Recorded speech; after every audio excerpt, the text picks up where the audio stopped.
Hello everyone, welcome to YSR academy. मैं sir Praveen और आज के लेक्चर में हम लोग ज्योग्राफी का जो वन शॉट सीरीज है उसमें फिफ्थ चैप्टर कवर करेंगे। पूरा जो चैप्टर है आपका सेकेंडरी इकोनॉमिक एक्टिविटीज नाम का जो चैप्टर है उसको कॉम्प्रिहेंसिवली पूरा डन कर देंगे along with previous year questions of the board. ठीक है, सो स्टार्ट करते हैं आज का लेक्चर, जिसमें सबसे पहले हम लोग सेकेंडरी इकोनॉमिक एक्टिविटीज क्या होता है वो देखते हैं। ठीक है, उसके बाद हम लोग देखेंगे कुछ बेसिक कंसेप्ट जो इंडस्ट्रीज से रिलेटेड है। ठीक है, तो एक एक करके पूरा जो सारे के सारे जो कंसेप्ट्स है, अलग अलग फैक्टर्स, सबसे पहले तो सेकेंडरी इकोनॉमिक एक्टिविटीज होती क्या है वो देखेंगे, और उसके बाद कौन से फिजिकल फैक्टर्स होते हैं जो सेकेंडरी इकोनॉमिक एक्टिविटीज को अफेक्ट करते हैं, कौन से पॉलिटिकल फैक्टर्स होते हैं, कौन से इकोनॉमिक फैक्टर्स होते हैं, कौन से अदर फैक्टर्स होते हैं, वो सब देखेंगे। ठीक है, उसके बाद हम लोग इंडस्ट्रियल रीजन्स के बारे में पढ़ेंगे जो पूरी दुनिया भर में भरे पड़े हैं। ठीक है, तो लास्ट में हम लोग टाइप्स ऑफ इंडस्ट्रीज भी देखेंगे, जिससे आपका जो पूरा का पूरा चैप्टर है वो कवर हो जाएगा। वैसे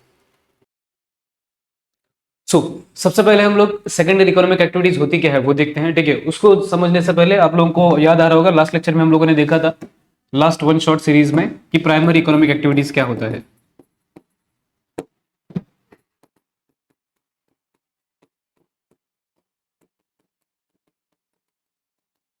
ठीक है, प्राइमरी इकोनॉमिक एक्टिविटीज क्या होते हैं जो डायरेक्टली नेचर पे डिपेंडेंट होते हैं, जैसे कि हम लोगों ने देखा था एग्रीकल्चर एक हो गया, माइनिंग हो गया, फिशिंग हो गया, ठीक है, गैदरिंग हो गया, हंटिंग हो गया, जो डायरेक्टली नेचर पे डिपेंडेंट है उनको क्या बोला जाता है, प्राइमरी इकोनॉमिक एक्टिविटीज। उसके बाद प्राइमरी इकोनॉमिक एक्टिविटीज का जो भी प्रोडक्ट निकलता है, ठीक है, उसको प्रोसेस किया जाता है, या फिर या तो उनके ऊपर प्रोसेसिंग होता है या फिर उसका थोड़ा बहुत मैन्युफैक्चरिंग होता है उसके ऊपर,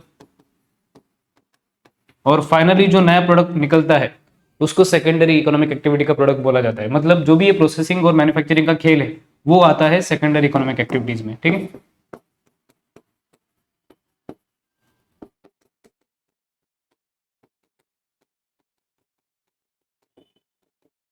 सो जो भी प्राइमरी एक्टिविटीज रहेंगी, ठीक है, उसका जो प्रोडक्ट रहेगा, जैसे सपोज करो प्राइमरी इकोनॉमिक एक्टिविटी में एग्रीकल्चर है, एग्रीकल्चर सपोज करो शुगर केन का कर रहे हैं, शुगर केन का एग्रीकल्चर मतलब उसका प्रोडक्ट क्या रहेगा, शुगर केन, शुगर केन के ऊपर प्रोसेसिंग होगा और फाइनली हमको क्या मिलेगा, शुगर नाम का प्रोडक्ट मिलेगा। तो जो प्रोसेसिंग का खेल है, जो भी इंडस्ट्रीज है, वो सारी सेकेंडरी इकोनॉमिक एक्टिविटीज में आती है। ठीक है, आई होप आपको इतना बेसिक क्लियर रहेगा। उसके बाद कुछ इमेजेस दिए हैं सेकेंडरी इकोनॉमिक एक्टिविटीज के, कुछ एग्जांपल्स दिए हैं। सबसे पहला देखो, ये पिकल मेकिंग है, ठीक है, उसके बाद ये ज्वेलरी मेकिंग है, उसके बाद ये थर्मल न्यूक्लियर पावर प्लांट है, उसके बाद ये शिप बिल्डिंग है, इंडस्ट्री है, ये मेटल इंडस्ट्री है, ये वूल इंडस्ट्री है, ठीक है, ये मशीनरी का इंडस्ट्री है, और ये शायद से मिल्क इंडस्ट्री है, ठीक से विजिबल नहीं है, लेकिन ये सारी इंडस्ट्रीज है जहाँ पे प्रोसेसिंग और मैन्युफैक्चरिंग हो रहा है। ठीक है, जैसे कि यहाँ पे पिकल बनाने के लिए प्रोसेसिंग होगा, उसके बाद ज्वेलरी बनाने के लिए मैन्युफैक्चरिंग वगैरह होगा, ठीक है, मेटल के ऊपर प्रोसेसिंग होगा, यहाँ पे thermal power plant, nuclear power plant में अलग अलग मेटल्स के ऊपर प्रोसेसिंग होगा। ठीक है, थर्मल न्यूक्लियर प्लांट में तो कोल का यूज किया जाता है, मतलब basically industry. Okay, ship building industry वगैरह वगैरह। एकदम सिंपल लैंग्वेज में अगर आपको समझना है तो सेकेंडरी इकोनॉमिक एक्टिविटीज में इंडस्ट्रीज आते हैं, ठीक है, जहाँ पे प्रोसेसिंग या फिर मैन्युफैक्चरिंग होता है। सो आई होप आपको इतना क्लियर है।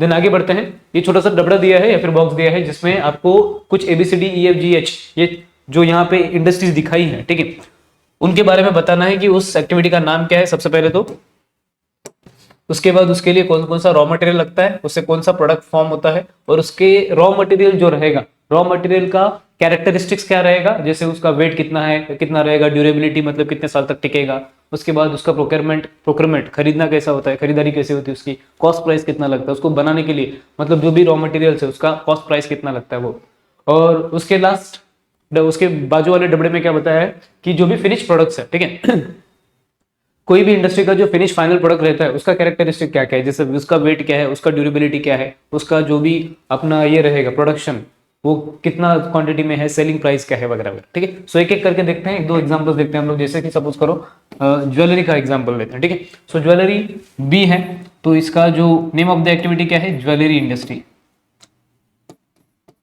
ठीक है, थोड़ा सा छोटा डबड़ा है। उसके बाद इसके लिए रॉ मटेरियल क्या लगेगा, जो भी अभी जिसका भी ज्वेलरी बना रहे हैं, जैसे गोल्ड का ज्वेलरी बना सकते हैं, कॉपर का बना सकते हैं, उसके बाद अपना सिल्वर का बना सकते हैं वगैरह वगैरह। ठीक है, तो जैसा ऑर्नामेंट रहेगा, जैसे ज्वेलरी रहेगा उसके हिसाब से वो रॉ मटेरियल रहेगा, गोल्ड, सिल्वर, कॉपर वगैरह। फिनिश प्रोडक्ट्स क्या रहेगा, जो भी बनाना चाहते हैं हम लोग, जैसे नेकलेस हो सकता है, ठीक है, रिंग हो सकता है, उसके बाद बाकी के जो जैसे नेकलेस, रिंग हो गया, वो एक हाथों में जो कड़ा होता है वो हो सकता है। ठीक है, ऐसे अलग अलग ज्वेलरी के ऑर्नामेंट्स हो सकते हैं।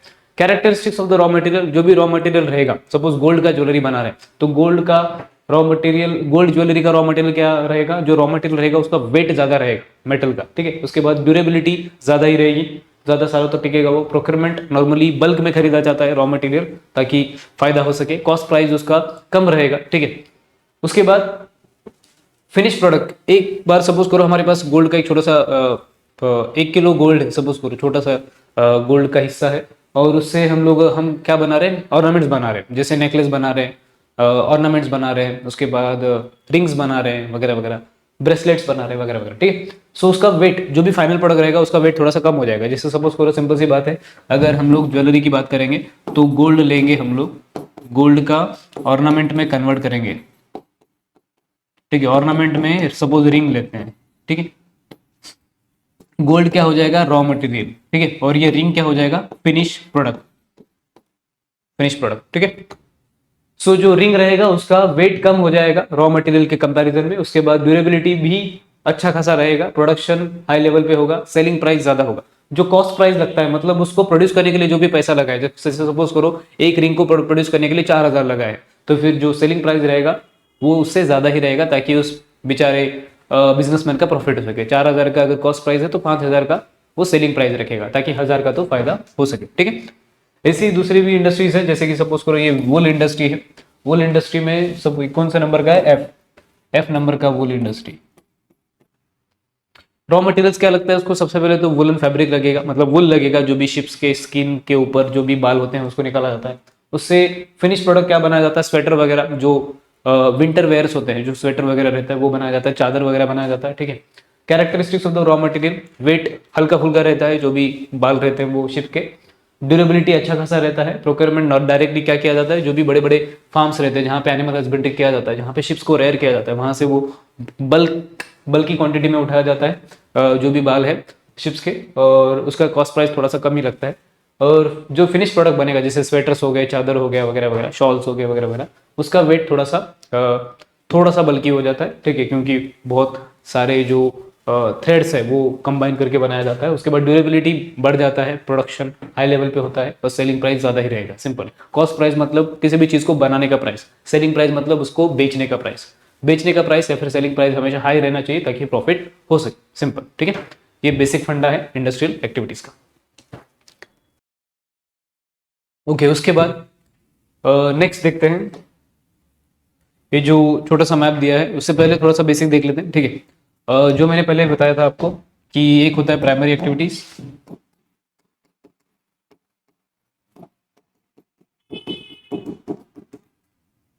ठीक है, जो डायरेक्टली डिपेंडेंट होते हैं नेचर पे।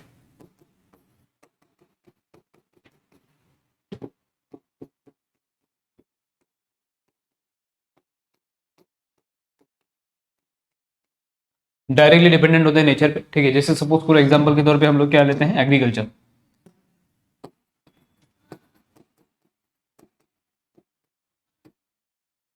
अभी ये उसका एग्जांपल हो जाएगा, ठीक है। अभी सपोज करो एग्रीकल्चर डायरेक्टली डिपेंडेंट है नेचर पे, जैसे कि उसके लिए लैंड लगता है, वाटर लगता है वगैरह वगैरह, नेचुरल चीजें लगती है। उसके बाद सपोज इस एग्रीकल्चर का प्रोडक्ट जो है, ठीक है, उसका जो भी प्रोडक्ट बनेगा, सपोज करो यहाँ पे शुगर केन है, गन्ना, ठीक है। अभी इसके ऊपर उसको सपोज फैक्ट्री तक ले जा रहे हैं हम लोग, उस प्रोडक्ट को फैक्ट्री तक ले जाएंगे, और फैक्ट्री में उसके ऊपर क्या हो जाएगा, प्रोसेसिंग, प्रोसेसिंग होगा, और क्या फाइनल प्रोडक्ट मिलेगा हमको, दैट इज शुगर, ठीक है। तो प्राइमरी एक्टिविटीज के ऊपर वो सेकेंडरी एक्टिविटीज डिपेंडेंट होती है, ठीक है। जो भी प्राइमरी एक्टिविटीज से रॉ मटेरियल मिलता है, जो भी प्रोडक्ट मिलता है, उसके ऊपर प्रोसेसिंग या फिर मैन्युफैक्चरिंग करके फाइनली जो फाइनल प्रोडक्ट है, फिनिश प्रोडक्ट है, वो बनाया जाता है, ठीक है, ऐसा। तो नॉर्मली यहाँ पे जो सेकेंडरी इकोनॉमिक एक्टिविटीज होती है, शॉर्ट में लिख रहा हूं यहाँ पे, सेकेंडरी इकोनॉमिक एक्टिविटीज, ठीक है। इसमें या तो प्रोसेसिंग आएगा या फिर मैन्युफैक्चरिंग आएगा किसी भी चीज का, या फिर कंस्ट्रक्शन आएगा, जो भी बिल्डिंग्स वगैरह बनाते हैं ना, वो भी कंस्ट्रक्शन भी सेकेंडरी इकोनॉमिक एक्टिविटीज में आ जाता है। तो सेकेंडरी इकोनॉमिक एक्टिविटीज में ये 3 चीजें होती हैं, ठीक है। और जहां पे भी जिस भी प्लेस पे रॉ मटेरियल को फिनिश प्रोडक्ट में कन्वर्ट किया जाता है उसको क्या बोला जाता है? फैक्ट्री। ये तो आपको बेसिक पता ही होगा, ठीक है। देन नेक्स्ट, यहाँ पे एक छोटा सा मैप दिया है सोलापुर डिस्ट्रिक्ट का। जो यहाँ पे सोलापुर डिस्ट्रिक्ट का जो मैप है इसमें शुगर इंडस्ट्रीज के बारे में बताया, ठीक है। शुगर इंडस्ट्रीज मतलब सिंपल जहाँ पे शुगर केन को शुगर में कन्वर्ट किया जा रहा है। तो यहाँ पे कुछ प्लेसेस है, जैसे सपोज करो एक छोटा सा शामराव करके एक एरिया है, सॉरी शामराव करके एक इंसान है छोटू सा, और वो यहाँ पे एक जगह पे रहता है, ठीक है, एक जगह पे। तो वो बेचारे को कौन सा शुगर मिल या फिर जहाँ पे शुगर का फैक्ट्री है वो कौन सा नजदीक पड़ेगा ताकि उसका कॉस्ट प्राइस कम हो सके।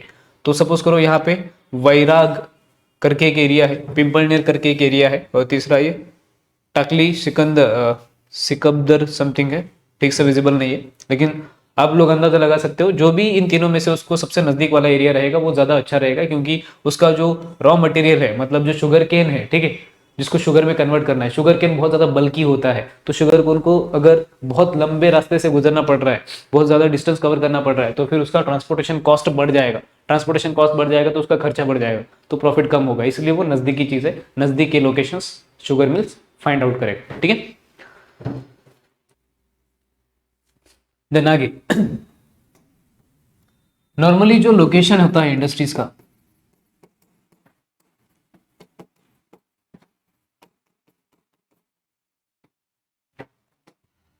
इंडस्ट्रीज का जो भी लोकेशन होता है वो 2 चीजों पे डिपेंडेंट होता है, ठीक है। सबसे पहला जो चीज होता है that is raw material, and जो सेकंड चीज होता है दैट इज ट्रांसपोर्टेशन। और भी बहुत सारे फैक्टर्स होते हैं, लेकिन स्टार्टिंग में इन्होंने 2 एक्सप्लेन किया है अच्छे से, ठीक है। तो एक होता है रॉ मटेरियल, दूसरा होता है अपना ट्रांसपोर्टेशन। रॉ मटेरियल 2 तरह का हो सकता है, एक तो हो सकता है बल्कि रॉ मटेरियल,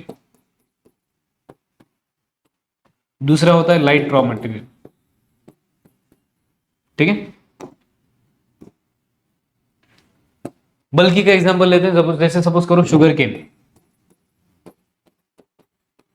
शुगर केन जब प्रोड्यूस किया जाता है तो बहुत बल्क में प्रोड्यूस किया जाता है और बल्क में उसको ट्रांसपोर्ट किया जाता है। तो शुगर केन को ट्रक्स में लाद के ले जाया जाता है शुगर मिल तक, ठीक है। तो शुगर केन से क्या बनेगा फाइनल प्रोडक्ट? शुगर।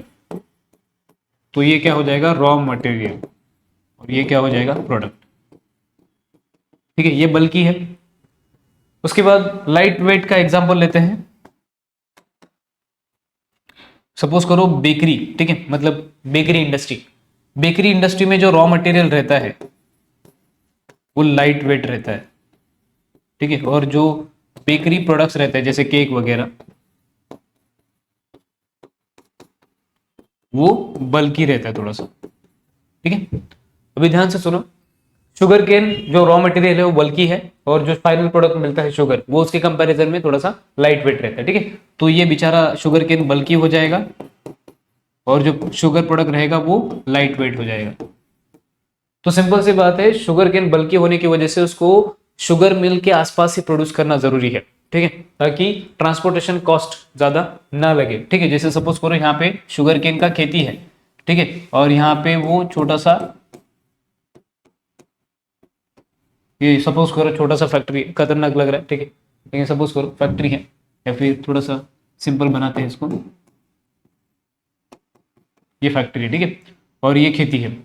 तो शुगर केन का फैक्ट्री जो रहता है वो शुगर केन की खेती से नजदीक होना चाहिए ताकि ट्रांसपोर्टेशन कॉस्ट रिड्यूस हो सके, ठीक है। तो क्योंकि वो बल्कि है तो ज्यादा दूर रहेगा तो फिर प्रॉब्लम हो जाएगा, ठीक है। इसलिए नॉर्मली या तो शुगर केन का जो इंडस्ट्री है वो शुगर केन की खेती के पास किया जाता है, या फिर जो शुगर केन का खेती है वो इंडस्ट्री के पास किया जाता है, ऐसा मतलब वो नजदीक होनी चाहिए। सेकंड, जो लाइट वेट रहेगा, जैसे रॉ मटेरियल से सपोज करो बेकरी प्रोडक्ट्स है, ठीक है। बेकरी प्रोडक्ट मतलब केक वगैरह, केक बनाने के लिए क्या लगता है? क्रीम लगता है, पाव लगता है, जो भी लगता है छोटा मोटा चीज, वो बहुत ही लाइट वेट रहता है, तो उसको डायरेक्टली उठा के मार्केट तक ले जा सकते हैं, ठीक है। सो मार्केट में ही, जहां मार्केट रहेगा, मार्केट के आजू बाजू में छोटा सा शॉप ओपन कर देंगे, वहां पे रॉ मटेरियल्स ले जाएंगे और डायरेक्टली फाइनल प्रोडक्ट बना के, केक वगैरह बना के जो भी है वो बेच देंगे। तो फिर यहाँ पे रॉ मटेरियल लाइट वेट होने की वजह से डायरेक्टली मार्केट तक जा सकते हैं, ठीक है।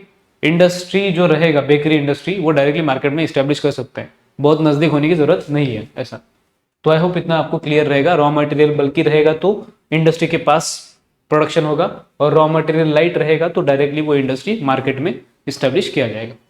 उसके बाद सेकंड फैक्टर होता है ट्रांसपोर्टेशन। ट्रांसपोर्टेशन सिंपल सी बात है, नजदीक का होना चाहिए ताकि ट्रांसपोर्टेशन कॉस्ट प्राइस पूरा कम हो सके और प्रॉफिट ज्यादा हो सके।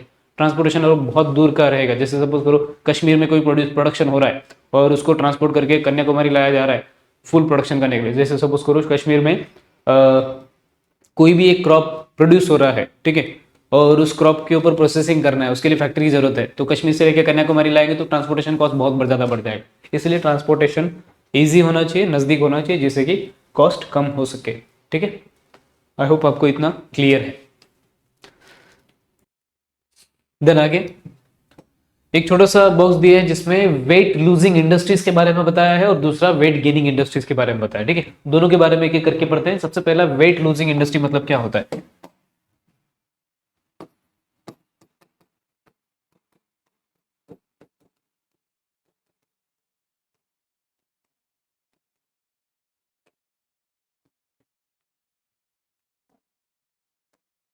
वेट लूजिंग इंडस्ट्री मतलब जहां पे रॉ मटेरियल जो रहता है, ठीक है, वो बल्कि रहेगा। सपोज आर एम मतलब रॉ मटेरियल, जो कि सपोज एग्जांपल वही शुगर केन का लेते हैं हम लोग। ठीक है, शुगर केन बल्कि रहेगा, रॉ मटेरियल बल्कि रहेगा, और जैसे ही शुगर केन उसके ऊपर प्रोसेसिंग वगैरह होगा, फाइनली जो उसका प्रोडक्ट बनेगा शुगर, वो क्या रहेगा, लाइट वेट रहेगा। तो अगर यहाँ पे ध्यान से देखेंगे तो हम लोग को क्या पता चल रहा है, शुगर केन जो रॉ मटेरियल था वो बल्कि था, बहुत ज्यादा वजनदार था, और जो शुगर है वो लाइट वेट है, मतलब इसका वेट लूज हो रहा है। वेट लूज हो रहा है इसलिए इसको वेट लूजिंग इंडस्ट्री बोलेंगे। ठीक है, weight losing industry, weight lose हो रहा है इसलिए, सिंपल। दूसरा एग्जांपल, सपोज रॉ मटेरियल जो है बेकरी इंडस्ट्री का एग्जांपल लेते हैं। रॉ मटेरियल जो रहेगा बेकरी इंडस्ट्री का वो लाइट वेट रहेगा, जैसे क्रीम वगैरह, पाव वगैरह जो भी रहेगा। ठीक है, और जो उसका प्रोडक्ट बनेगा, केक वगैरह प्रोडक्ट में, bakery product,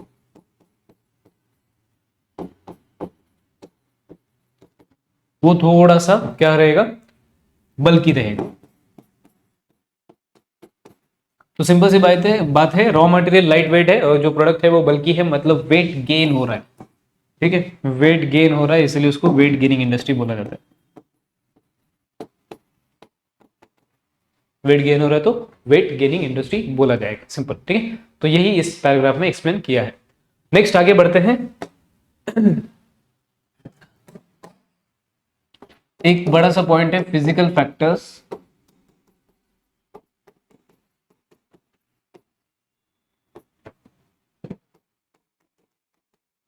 affecting location of industries।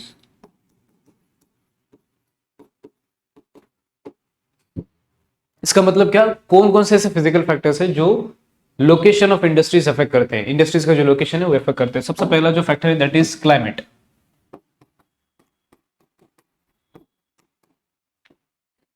Climate कैसा होना चाहिए, जहां पे भी हम लोग इंडस्ट्रीज बना रहे हैं वहां पे क्लाइमेट अच्छा खासा होना चाहिए, बहुत ज्यादा हार्श नहीं होना चाहिए, नॉट टू हार्श,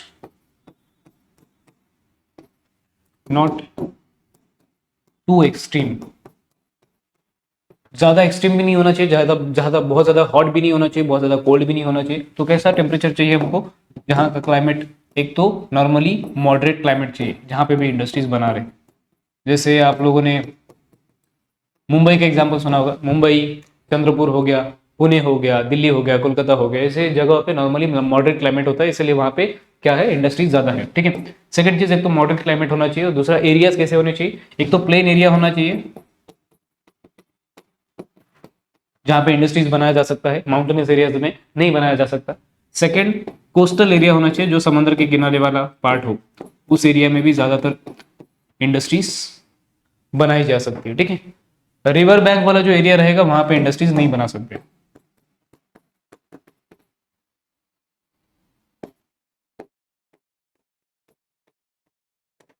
ठीक है, रिवर बैंक मतलब जो नदी का किनारा रहेगा वहां पे नॉर्मली जो इंडस्ट्रीज है वो नहीं बना सकते, बिकॉज वहां पे ज्यादातर पोल्यूशन होने के चांसेस है और रिवर का कल्याण होने के चांसेस है। तो पहला फैक्टर जो रहेगा फिजिकल फैक्टर जो अफेक्ट करने वाला है दैट इज क्लाइमेट। ठीक है, इसके ऊपर 2 बार क्वेश्चन पूछा है बोर्ड में, physical factors affecting the location of industries, तो इंपॉर्टेंट है। ठीक है, नेक्स्ट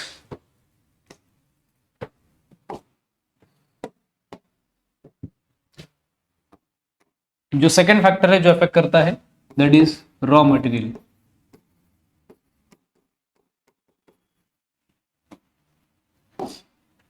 अब ये रॉ मटेरियल कहां कहां से आ सकता है ये भी देख लेते हैं, ठीक है। सबसे पहला फॉरेस्ट से आएगा, एग्रीकल्चर से आएगा, फिशिंग से आएगा, माइनिंग से आएगा।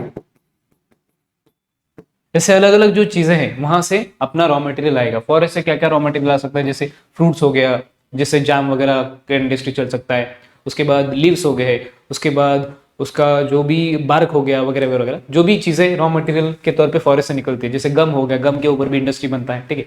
एग्रीकल्चर से बहुत सारे क्रॉप्स हैं जिनसे इंडस्ट्रीज चलती है, एग्रीकल्चर से बहुत सारा रॉ मटेरियल निकलता है। फिशिंग से फिशेस बेसिक रॉ मटेरियल है जो फिशिंग इंडस्ट्री चलाती है। माइनिंग से जो भी iron, gold, silver, copper, aluminium, platinum वगैरह जो भी मेटल्स मिल रहे हैं वो रॉ मटेरियल है, उसके ऊपर प्रोसेस करके हमको अलग अलग ऑर्नामेंट्स या फिर अलग अलग चीजें बना सकते हैं। तो हर एक इंडस्ट्री के लिए majorly raw material forest, agriculture, fishing और माइनिंग इन सारी जगहों से आता है। ओके, द नेक्स्ट जो रहेगा दैट इज जो थर्ड फैक्टर है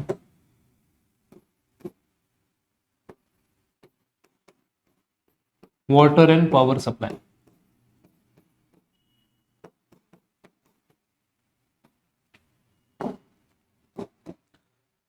वाटर एंड पावर सप्लाई, उसमें सबसे पहला वाटर किस किस चीजों के लिए काम आता है, तो एक तो कूलिंग के लिए अलग अलग चीजों में, ठीक है। सेकंड वॉशिंग, मेटल्स का वॉशिंग वगैरह करने के लिए।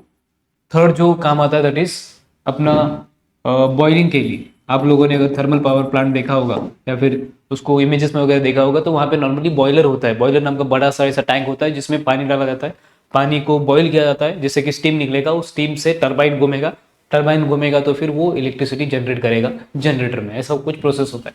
तो बॉइलिंग के लिए, वॉशिंग के लिए, कूलिंग के लिए वाटर का यूज होता है, ठीक है ऐसा। नेक्स्ट पावर सप्लाई मतलब simple, basically electricity production.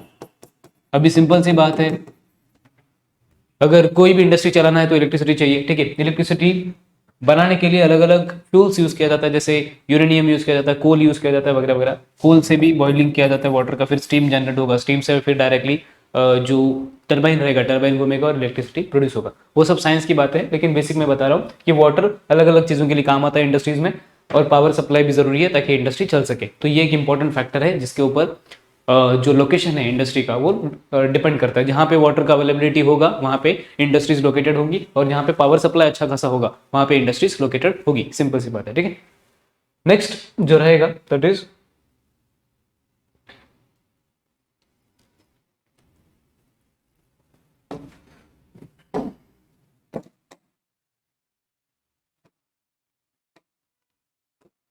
Fourth, that is labour force.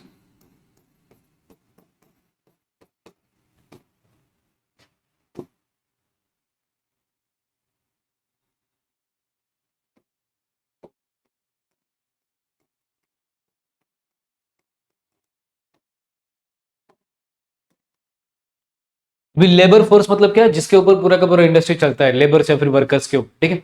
तो वो लेबर फोर्स में नॉर्मली तीन तरह के लेबर्स होते हैं, फिर वर्कर्स होते हैं। सबसे पहला स्किल्ड, जो जिनके पास बहुत ज्यादा टैलेंट है, बहुत ज्यादा स्किल्स है, जो अच्छा सा इंडस्ट्री चला सकते हैं, जो इंडस्ट्री की छोटी छोटी चीजें कर सकते हैं अच्छे से, सो वो स्किल्ड लेबर्स में आ जाएंगे, ठीक है। उसके बाद दूसरा होता है सेमी स्किल्ड,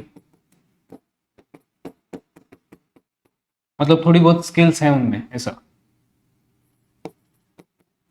सेमी स्किल्ड।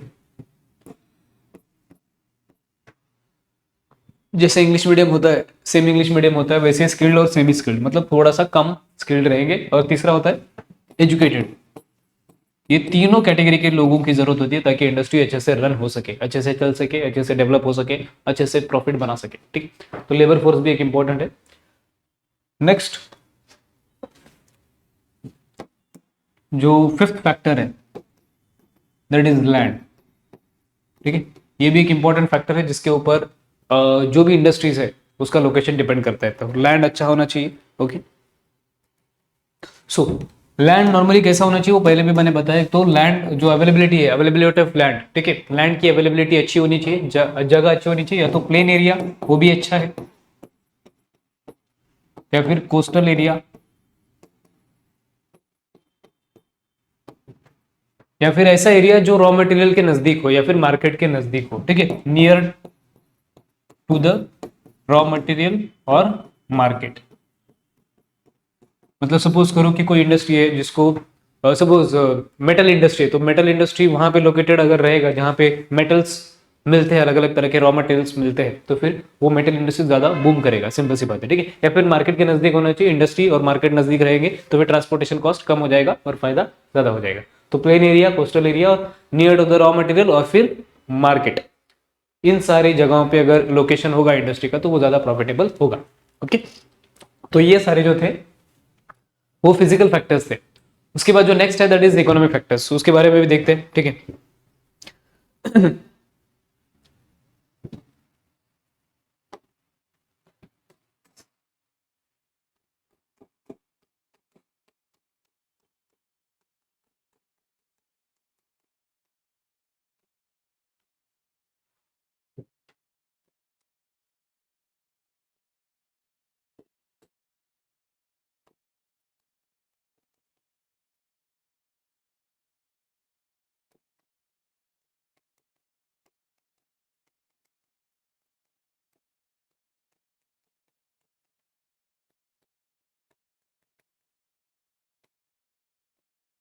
तो सबसे पहले तो प्रॉक्सिमिटी टू द मार्केट, ये एक इकोनॉमिक फैक्टर है। इकोनॉमिक फैक्टर मतलब जो पैसे से रिलेटेड फैक्टर्स है जिसके ऊपर location of the industries depend करता है। Economic factors on which location of industries is dependent, ठीक है। सो सबसे पहला factor proximity to the market, मतलब सपोज करो यहाँ पे वो छोटा सा इंडस्ट्री है, ठीक है, ये इंडस्ट्री है और सपोज करो यहाँ पे मार्केट है। अगर ये दोनों नजदीक रहेंगे तो फिर वो ज्यादा प्रॉफिटेबल रहेगा, कि ताकि जो भी इंडस्ट्रीज में प्रोडक्ट बन रहा है वो तुरंत आजू बाजू वाले जो मार्केट रहेगा वहां पे जाके बेच सकते हैं और प्रॉफिट कमा सकते हैं, ठीक है। और अगर ये मार्केट बहुत ज्यादा दूर रहेगा तो फिर ट्रांसपोर्टेशन कॉस्ट बढ़ जाएगा, खर्चा बढ़ जाएगा, तो प्रॉब्लम हो जाएगा, मतलब प्रॉफिट कम हो जाएगा ऐसा, ठीक है। या फिर चीजें महंगी हो जाएगी तो फिर वो बेचा जाएगा, मतलब लोग खरीदेंगे नहीं खरीदेंगे वो डिपेंड करता है, वो एक अलग मैटर हो जाएगा, ठीक है। सेकंड है कैपिटल, कैपिटल या फिर इन्वेस्टमेंट, इन्वेस्टमेंट या फिर मनी। अभी किसी भी इंडस्ट्री को रन करने के लिए पैसा चाहिए, कैपिटल चाहिए, ठीक है। और वो ऐसी सिटीज में लगाते हैं पैसा लोग नॉर्मली जहां पे दो तरह की फैसिलिटीज हो, एक तो बैंकिंग फैसिलिटीज हो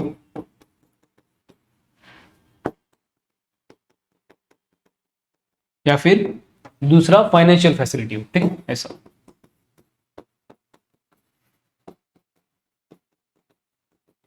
तो ऐसी दो जगहों पे जहां पे बैंकिंग फैसिलिटीज हो और फाइनेंशियल फैसिलिटीज हो। फाइनेंशियल फैसिलिटी मतलब क्या, जहां पे लोन वगैरह मिल सकता है, ठीक है, लोन फैसिलिटीज वगैरह हो सके जहां पे सब कुछ मिलेगा, ये सारी फैसिलिटीज, वहां पे ज्यादातर इंडस्ट्रीज लोकेटेड होती है, क्योंकि इन फैसिलिटीज के दम पे ही इंडस्ट्रीज चलती है अच्छे से, ठीक है। बैंकिंग फैसिलिटी मतलब नॉर्मली ट्रांजैक्शंस करने में इजी पड़ता है। फाइनेंशियल फैसिलिटीज मतलब लोन लेके इंडस्ट्री चलाने में, या फिर इंडस्ट्री में थोड़ा बहुत जो अगर पैसे की कमी पड़ गई तो लोन लेके उसको मैनेज कर सकते हैं, इसलिए ये चीजों की जरूरत होती है, ठीक है। सो ये दो इकोनॉमिक फैक्टर्स थे जिनके ऊपर इंडस्ट्री का लोकेशन जो है वो मैटर करता है, डिपेंड करता है।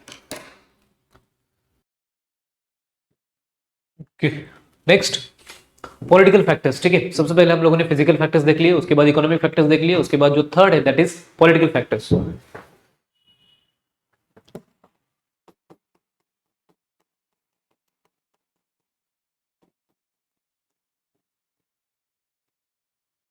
पॉलिटिकल फैक्टर्स में सबसे पहली जो चीज है वो ये है कि पॉलिटिकल फैक्टर्स में गवर्नमेंट का रोल आ जाता है, ठीक है। गवर्नमेंट चाहे तो खुद इंडस्ट्रीज को बढ़ावा दे सकती है या फिर चाहे तो इंडस्ट्रीज को रोक भी सकती है, रेस्ट्रिक्ट भी कर सकती है, ठीक है। सो गवर्नमेंट में बूस्ट इंडस्ट्रीज या फिर प्रोमोट इंडस्ट्रीज बाय इंसेंटिव्स। कैसे बूस्ट देगी, कैसे प्रमोट करेगी, इंसेंटिव्स देके, मतलब कुछ फायदा पहुंचाएगी। जैसे क्या क्या दे सकते हैं नॉर्मली, एक तो वाटर सप्लाई, लैंड दे सकती है, ट्रांसपोर्ट एंड कम्युनिकेशन फैसिलिटीज दे सकती है, कैपिटल अवेलेबल करा सकती है, एट सब्सिडाइज रेट।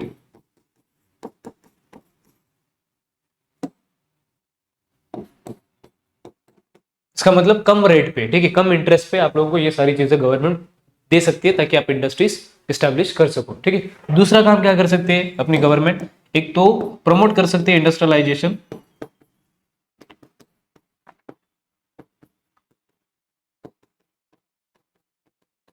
इन बैकवर्ड एरियाज,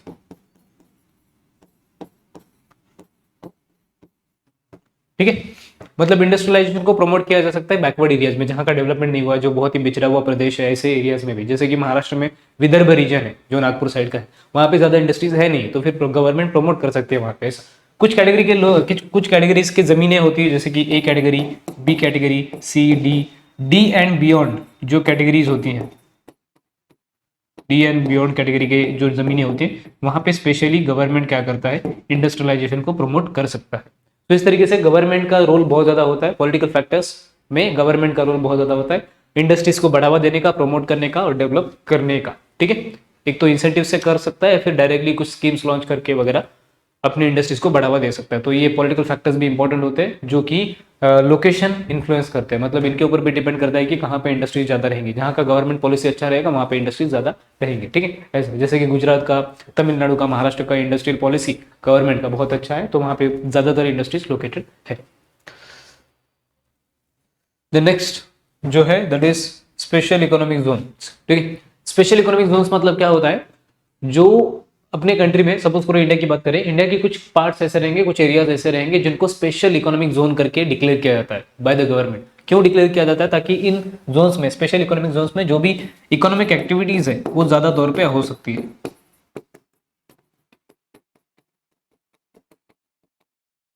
इकोनॉमिक एक्टिविटीज ज्यादा तौर पे हो सकती है, फ्रीली बहुत ज्यादा बूस्ट दिया जाता है उनको, बहुत ज्यादा इंसेंटिव्स दिए जाते हैं, और उस एरिया में स्पेशल इकोनॉमिक जोन्स में बहुत सारी इंडस्ट्रीज लोकेटेड होते हैं, वहां पे इंपोर्ट एक्सपोर्ट ज्यादा होता है, वहां पे ट्रेड की एक्टिविटीज ज्यादा होती है, और वहां पे डेवलपमेंट भी ज्यादा होता है। तो कुछ ऐसे एरियाज है जो स्पेशली बिजनेस करने के लिए, ट्रेड करने के लिए, इकोनॉमिक एक्टिविटीज करने के लिए होता है, उसको स्पेशल इकोनॉमिक जोन ऐसा बोला जाता है। वहां पे कुछ टैक्सेस की भी कमी होती है, ठीक है, मतलब बहुत कम टैक्स वसूला जाता है वहां से, मतलब कुछ गवर्नमेंट की तरफ से इंसेंटिव्स मिलता है, प्रमोशनल चीजें मिलती है ताकि इंडस्ट्रीज वहां पे डेवलप हो सके।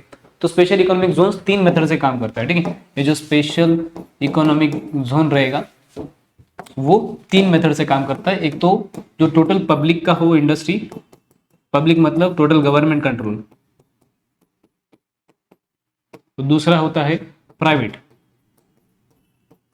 मतलब नॉर्मल जैसे टाटा, बिरला, अंबानी ऐसे लोग, ठीक है, जो प्राइवेट लोग खुद अपना बिजनेस चला रहे, तो प्राइवेट मेथड से भी होता है। और तीसरा होता है पीपीपी, मतलब पब्लिक प्राइवेट पार्टनरशिप, पब्लिक और प्राइवेट दोनों का पार्टनरशिप, ठीक है। दोनों मतलब पब्लिक मतलब गवर्नमेंट, प्राइवेट मतलब प्राइवेट लोग, उन दोनों कंबाइन करके अलग अलग इंडस्ट्रीज चलाते हैं इस स्पेशल इकोनॉमिक जोन्स में। या तो टोटल पब्लिक रहेगा, या तो टोटल प्राइवेट रहेगा, या तो दोनों का पार्टनरशिप रहेगा। जैसे एग्जांपल, स्पेशल इकोनॉमिक जोन का एक एग्जांपल दिया है उन्होंने, सिब्स करके एक जोन है, special economic zone near Santa cruise. Santa cruise आप लोगों ने नाम सुना होगा, मुंबई के पास है, ठीक है, मुंबई में है सांता क्रूज, वहां पे स्पेशल इकोनॉमिक जोन है सिप्स नाम का, ठीक है। सो स्पेशल इकोनॉमिक जोन्स अगर ज्यादा रहेंगे तो फिर वहां पे इंडस्ट्री ज्यादा डेवलप होगी, इंडस्ट्री ज्यादा डेवलप होगी तो फिर डेवलपमेंट ज्यादा होगा, ठीक है। तो जहां पे स्पेशल इकोनॉमिक जोन्स होते हैं वहां पे इंडस्ट्रीज का लोकेशन ज्यादा होता है, सिंपल, ये एक इंपॉर्टेंट फैक्टर है, ठीक है।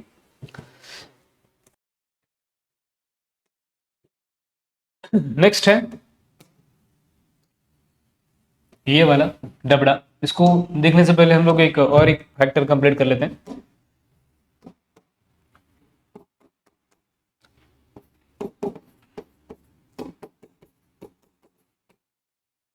अदर फैक्टर्स, ठीक है। और कौन कौन से फैक्टर्स है? सबसे पहले हम लोगों ने फिजिकल फैक्टर्स देख लिया, सेकंड हम लोगों ने इकोनॉमिक फैक्टर्स देख लिया, पॉलिटिकल फैक्टर्स देख लिया, स्पेशल इकोनॉमिक जोन देख लिया। ये सारे फैक्टर्स तो इंपैक्ट करते ही है लोकेशन को, इंडस्ट्री के। दूसरे भी कुछ फैक्टर्स है जैसे स्प्लिट लोकेशन इंडस्ट्रीज, ठीक है, स्प्लिट लोकेशन।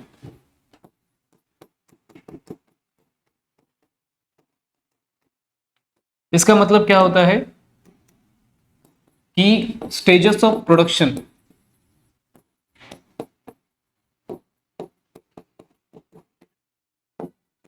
Are decentralise. ठीक है, स्टेजेस ऑफ प्रोडक्शन और डिसेंट्रलाइज। डिसेंट्रलाइजेशन का मीनिंग क्या होता है? एक होता है सेंट्रलाइजेशन। ठीक है, सपोज करो कि इसको थोड़ा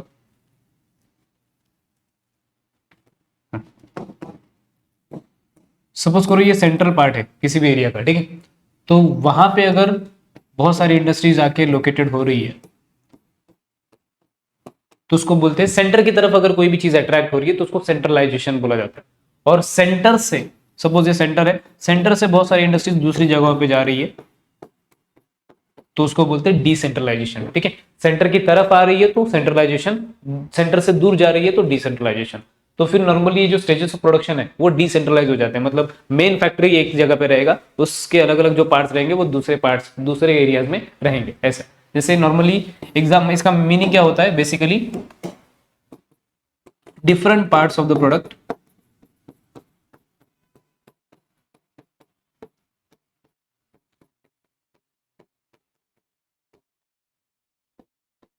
are manufactured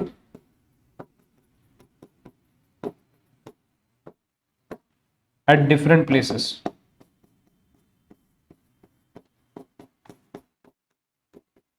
ठीक है, जो अलग अलग पार्ट्स होते हैं, जैसे suppose simple example mobile company, जैसे आईफोन का जो फोन, मतलब आईफोन कंपनी का जो मोबाइल होता है उसके जो अलग अलग पार्ट्स होते हैं, उसका चिप अलग जगह पे बनता है, उसका जो स्क्रीन रहेगा वो अलग जगह पे बनता है, उसके जो बाकी के पार्ट्स है वो अलग अलग जगह पे पड़ते हैं। जैसे चाइना में कुछ बनेगा, ताइवान में कुछ बनेगा, इंडिया में कुछ बनेगा, वगैरह वगैरह, बेसिक ऐसे एग्जाम्पल। ठीक है, मतलब एक ही प्रोडक्ट है लेकिन उसके जो अलग अलग पार्ट्स है वो अलग अलग लोकेशन पे बनाई जा रही है और फाइनली इसको कंबाइन करके असेंबल करके फाइनल प्रोडक्ट बनाया जाता है। तो इसको स्प्लिट लोकेशन बोला जाता है, स्प्लिट लोकेशन। ये स्पेशली फोन्स के सेक्टर में यूज किया जाता है, और दूसरा जो यूज किया जाता है दैट इज ऑटोमोबाइल सेक्टर में, मतलब गाड़ियों के, गाड़ियां बनाने वाला जो इंडस्ट्री हो रहेगा, जैसे कार बनाने वाला या फिर बाकी की जो भी गाड़ियां, ट्रक वगैरह रहेगा, उसके जो अलग अलग पार्ट्स है वो अलग अलग जगहों पे बनाए जाएंगे और फाइनली उसको असेंबल किया जाएगा।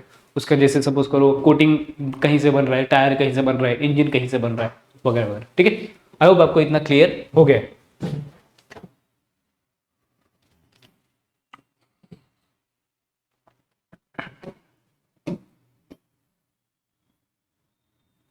देन ये छोटा सा जो बॉक्स दिया है इसमें क्या बताया है कि कुछ इंडस्ट्रीज के नाम दिए हैं, जैसे कि कॉटन टेक्सटाइल इंडस्ट्री हो गया, सीमेंट इंडस्ट्री हो गया, डायमंड कटिंग इंडस्ट्री हो गया, mobile manufacturing industry, paper industry, sugar industry, वगैरह वगैरह। उस इंडस्ट्री का नाम आपको बताना है।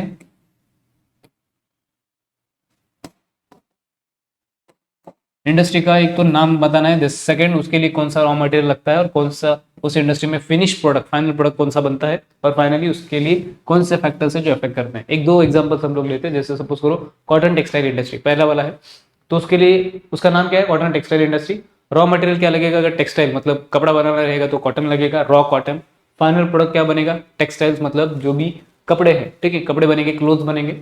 फैक्टर्स अफेक्टिंग लोकेशन, सबसे पहले अगर उस इंडस्ट्री को लोकेट करना हो तो कॉटन के फार्म के आजू बाजू में लोकेट करना जरूरी है, ताकि जो सप्लाई हो रॉ मटेरियल का वो ज़्यादा आसानी से नज़दीक में हो सके। ठीक है, एक तो हो गया raw material availability, second transportation cost, वो भी इंपॉर्टेंट है।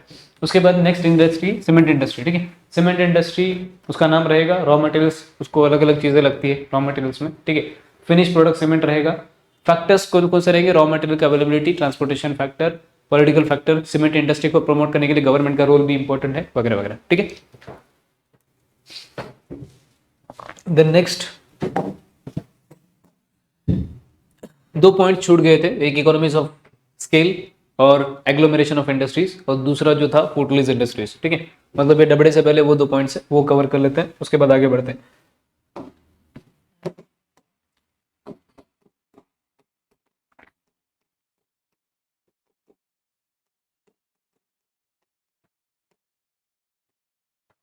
या तो इसको इकोनॉमीज ऑफ स्केल बोला जाता है या फिर दूसरा जो नाम है इसका that is agglomeration of industries.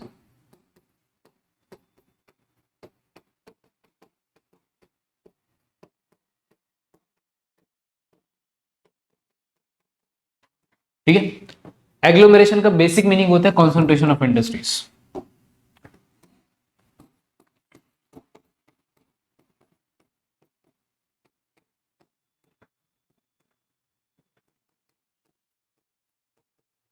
किसी एक एरिया में अगर इंडस्ट्रीज का बहुत ज्यादा कॉन्सेंट्रेशन है तो फिर उसको एग्लोमरेशन ऑफ इंडस्ट्रीज बोला जाता है, और उसी का दूसरा नाम क्या है, इकोनॉमीज ऑफ स्केल। अभी ये कैसे होता है, इसका पूरा प्रोसेस है, वो चार्ट के माध्यम से हम लोग समझने की कोशिश करते हैं। सबसे पहला सपोज करो कहीं पे फैसिलिटीज अवेलेबल है, अलग अलग फैसिलिटी।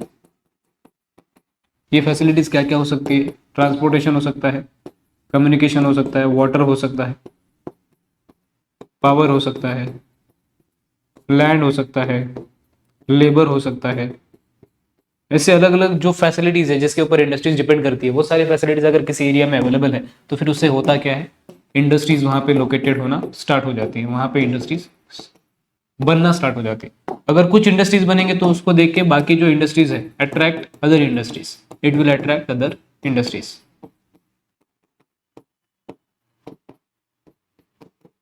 ठीक है, दूसरी इंडस्ट्रीज को अट्रैक्ट करेगा तो फिर धीरे धीरे वहां पे इंडस्ट्रीज का कॉन्सेंट्रेशन बढ़ जाएगा, उसी को बोलेंगे हम लोग एग्लोमेरेशन, एग्लोमेरेशन ऑफ इंडस्ट्रीज। ठीक है, एग्लोमेरेशन ऑफ इंडस्ट्रीज मतलब इंडस्ट्रीज का कॉन्सेंट्रेशन बढ़ गया तो फिर धीरे धीरे वहां पे कुछ कॉम्प्लीमेंट्री इंडस्ट्रीज आएंगी।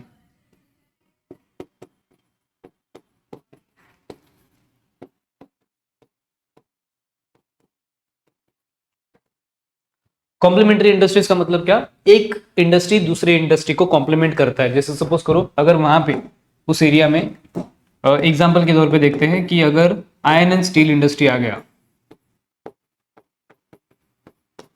तो इसको कॉम्प्लीमेंट करने वाला या फिर इससे रिलेटेड दूसरा इंडस्ट्री अपने आप आ जाएगा, that is called car making industry. क्योंकि स्टील का यूज कार मेकिंग में होता है, आयरन का यूज कार मेकिंग इंडस्ट्री में होता है, ऑटोमोबाइल इंडस्ट्री, कार मेकिंग या फिर उसको ऑटोमोबाइल इंडस्ट्री भी बोलते हैं, जिसमें गाड़ियां बनाई जाती है। ठीक है, सो इस तरीके से ये पूरा का पूरा चार्ट है जो आपको आराम से समझ जाएगा क्या होता है। ठीक है, फैसिलिटीज अगर कहीं पे अवेलेबल होगी किसी भी एरिया में तो वहां पे इंडस्ट्रीज डेवलप होंगी, इंडस्ट्रीज डेवलप होगी तो वो दूसरी बाकी इंडस्ट्रीज को अट्रैक्ट करेंगे, फिर धीरे धीरे यहाँ पे इंडस्ट्रीज का कॉन्सेंट्रेशन बढ़ जाएगा, उसी को बोलते हैं एग्लोमेरेशन ऑफ इंडस्ट्रीज। और एग्लोमेरेशन की वजह से वहां पे कॉम्प्लीमेंट्री इंडस्ट्रीज ज्यादा होंगी। कॉम्प्लीमेंट्री मतलब एक दूसरे को कॉम्प्लीमेंट करने वाले, जैसे एक के ऊपर दूसरा इंडस्ट्री डिपेंड करने वाला। जैसे अगर यहाँ पे आयरन स्टील रहेगा तो उसको कॉम्प्लीमेंट करने वाला ऑटोमोबाइल इंडस्ट्री आएगा। अगर टूथब्रश का इंडस्ट्री रहेगा तो फिर टूथपेस्ट का इंडस्ट्री भी आज में बन जाएगा, सिंपल सी बात है। ठीक है, सो ये सारे जो चीजें हैं इसी को, इस कंसेप्ट को क्या बोला जाता है, एग्लोमेरेशन ऑफ इंडस्ट्रीज या फिर इकोनॉमीज ऑफ स्केल। नेक्स्ट है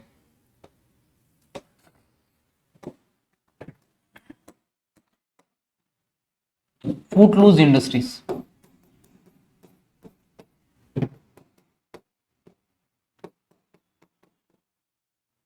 इसका मतलब क्या होता है, सिंपल ऐसी इंडस्ट्री जिनका कोई भी लोकेशनल प्रेफरेंस नहीं होता, लोकेशनल प्रेफरेंस नहीं होता, नो लोकेशनल प्रेफरेंस मतलब किसी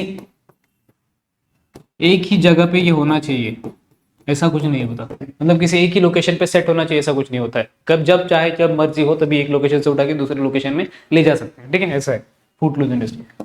ये क्यों कर सकते हैं, क्योंकि इसका जो इनपुट्स होता है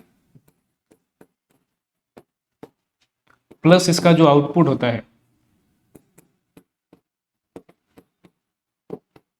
इनपुट मतलब क्या, रॉ मटेरियल, और आउटपुट मतलब क्या, प्रोडक्ट, वो दोनों ही लाइट वेट होते हैं,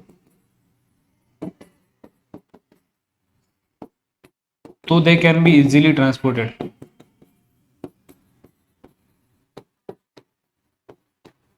ठीक है, इसका मतलब क्या, सिंपल सी बात है, जो भी फुटलूज इंडस्ट्रीज होती है वो ऐसी इंडस्ट्रीज होती है जहां पे इनपुट मतलब रॉ मटेरियल और उसका जो प्रोडक्ट रहेगा वो दोनों ही लाइट वेट रहते हैं, इसलिए एक जगह से उठा के दूसरी जगह ले जा सकते हैं, कोई भी एक लोकेशन पे सेट लोकेशन पे रहने की जरूरत नहीं है। ठीक है, सो ये है एक एग्जांपल, डायमंड कटिंग का एग्जांपल है। ठीक है, एक तो डायमंड का एग्जांपल है डायमंड कटिंग, और दूसरा वॉच इंडस्ट्री।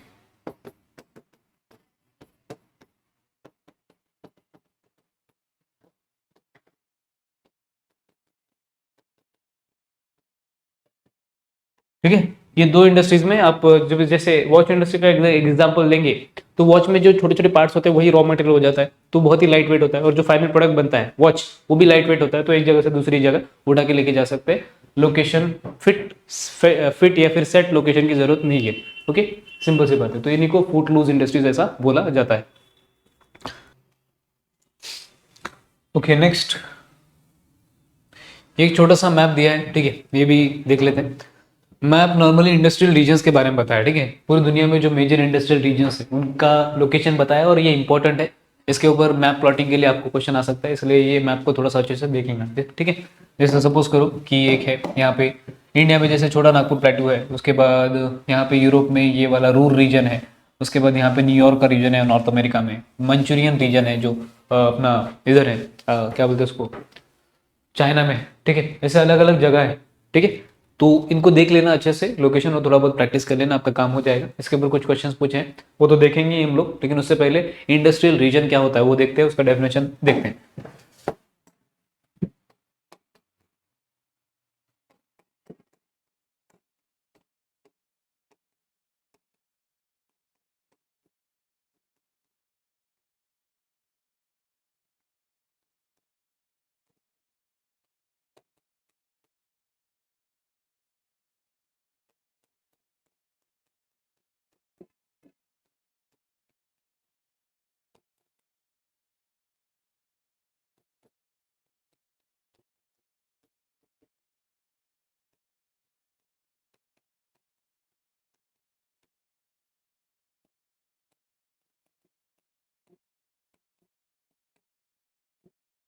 ओके, सो इंडस्ट्रियल रीजन का बेसिक डेफिनेशन है एरियाज या फिर पॉकेट्स, एरियाज को ही पॉकेट्स बोला गया है, areas where there is high concentration of industries. ऐसे एरियाज दुनिया भर में रहेंगे जहां पे बहुत ज्यादा कॉन्सेंट्रेशन है इंडस्ट्रीज का, बहुत ज्यादा इंडस्ट्रीज लोकेटेड है वहां पे, अलग अलग टाइप की इंडस्ट्रीज। तो किसी भी एरिया में अगर बहुत ज्यादा इंडस्ट्री लोकेटेड रहेगी तो उसको इंडस्ट्रियल रीजन या फिर इंडस्ट्रियल एरिया ऐसा बोला जाएगा। ये क्यों होता है?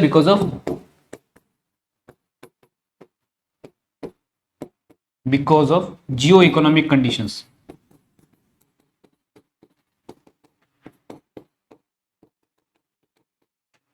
जियो इकोनॉमिक कंडीशंस का मतलब क्या होता है? जैसे जियो मतलब ज्योग्राफिकल कंडीशंस, सिंपल,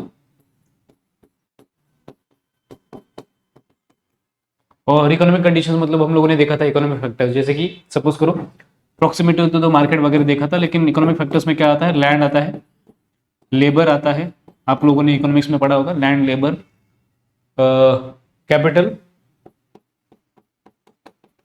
और मार्केट, ठीक है। आई होप आपको विजिबल है।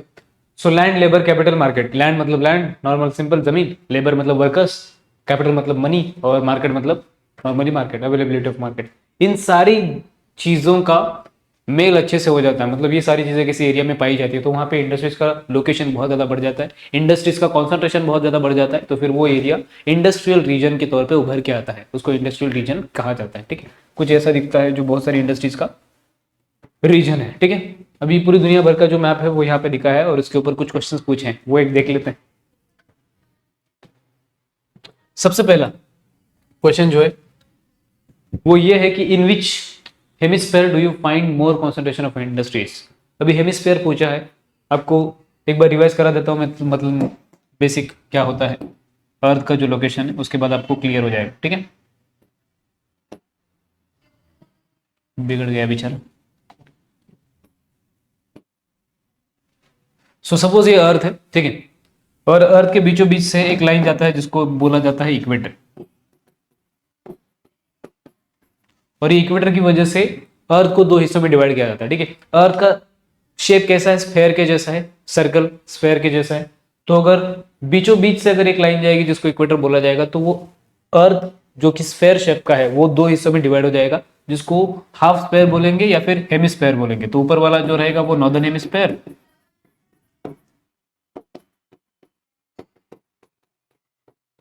और नीचे वाला जो रहेगा वो सदर्न हेमिस्फेयर,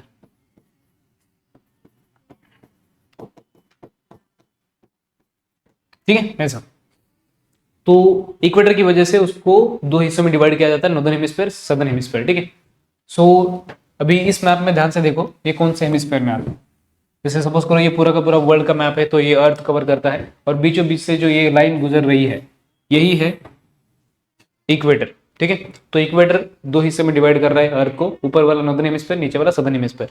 आपको कहां पे इंडस्ट्रियल रीजन सबसे ज्यादा दिख रही है, कहां पे कॉन्सेंट्रेशन ऑफ इंडस्ट्रीज ज्यादा है, ये पहला क्वेश्चन है। तो नॉर्दर्न हेमिस्फीयर में ज्यादातर इंडस्ट्रीज है, जैसे ये पूरा का पूरा एरिया और ये पूरा का पूरा एरिया। सदर्न हेमिस्फीयर में बहुत ही कम इंडस्ट्रीज है, ठीक है। इधर सिर्फ साउथ अमेरिका में थोड़ी बहुत है, और ऑस्ट्रेलिया में थोड़ी बहुत है। यहाँ पे अंटार्कटिका में तो नहीं है, अफ्रीका में भी नहीं है, ठीक है। थोड़ा बहुत एक दो जगह पे है ऐसा। ज्यादातर नॉर्दर्न हेमिस्फीयर में दिख रहा है, सो उसका आंसर हो जाएगा northern hemisphere. Second question, in which part of North America has industrial region been mainly develop? कौन से अमेरिका में कौन से पार्ट में ये इंडस्ट्रियल रीजन डेवलप है वो बताना है आपको। तो ये वाला जो रीजन है, ठीक है, ईस्टर्न रीजन नॉर्थ अमेरिका का। उसके बाद third question, in which parts of Europe is concentration of industries mainly found? पहले यूरोप कहाँ पे वो देख लो, यहाँ पे यूरोप है, northern part of Europe industries का लोकेशन ज्यादा है, ठीक है। ऐसे बहुत सारे क्वेश्चन से आराम से आप कर लेना, ठीक है। Okay, so next industrial regions देख लिए दुनिया भर के, ठीक है, इंपॉर्टेंट वो आगे भी देखेंगे हम लोग डिटेल में। उसके बाद जो नेक्स्ट है that is characteristics of industrial regions, ठीक है, कौन कौन से कैरेक्टरिस्टिक्स होते हैं, कौन कौन सी स्पेशलिटीज होती है जिससे हमें पता कर सके कि कौन सा इंडस्ट्रियल रीजन है, ठीक है। तो इंडस्ट्रियल रीजन के कुछ फीचर्स होते हैं या फिर कैरेक्टरिस्टिक्स। सबसे पहला एग्लोमेरेशन ऑफ इंडस्ट्रीज, ठीक है, एग्लोमेरेशन ऑफ इंडस्ट्रीज मतलब कॉन्सेंट्रेशन ऑफ इंडस्ट्रीज होना चाहिए बहुत ज्यादा किसी भी एरिया में, उसको इंडस्ट्रियल रीजन बोला जाएगा। नेक्स्ट है डेंस पॉपुलेशन होना चाहिए वहां पे आजू बाजू में, जहां से लार्ज लेबर फोर्स क्रिएट हो सकता है, मतलब ज्यादा पॉपुलेशन रहेगा तो उसमें से मैक्सिमम पॉपुलेशन लेबर फोर्स के लिए आ सकते हैं, लेबर बन के काम कर सकते हैं और इंडस्ट्रीज का डेवलपमेंट हो सकता है। और लेबर फोर्स रहेगा तो उनको एम्प्लॉयमेंट मिलेगा, सिंपल सी बात है। तो एम्प्लॉयमेंट भी होना चाहिए उस एरिया में, उसको इंडस्ट्रियल रीजन बोला जाएगा, ठीक है। वहां पे लार्ज बैंकिंग फैसिलिटीज होनी चाहिए, ठीक है, जैसे कि ट्रांजैक्शंस वगैरह हो सके, पहले भी हम लोगों ने देखा है। क्रेडिट फैसिलिटीज मतलब लोन फैसिलिटीज होनी चाहिए ताकि लोन लेके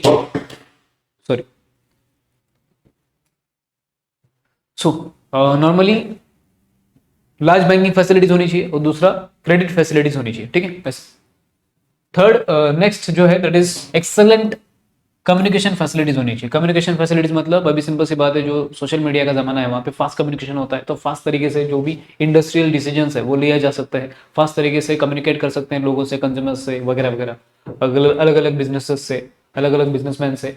सो ये सारे फैसिलिटीज होनी चाहिए ताकि वहां पे इंडस्ट्रियल रीजन डेवलप हो सके। तो कोई भी अगर इंडस्ट्रियल रीजन रहेगा तो इसमें से मेजोरिटी फैक्टर्स वहां पे होंगे ही, सिंपल है, ठीक है ऐसे। ओके, सो आई होप आपको इतना क्लियर रहेगा, ठीक है। सबसे पहले हम लोगों ने industrial activities, secondary economic activities के बारे में पढ़ा, उसके बाद जो अलग अलग फैक्टर्स उसको अफेक्ट करते हैं उसके बारे में पढ़ा, ठीक है।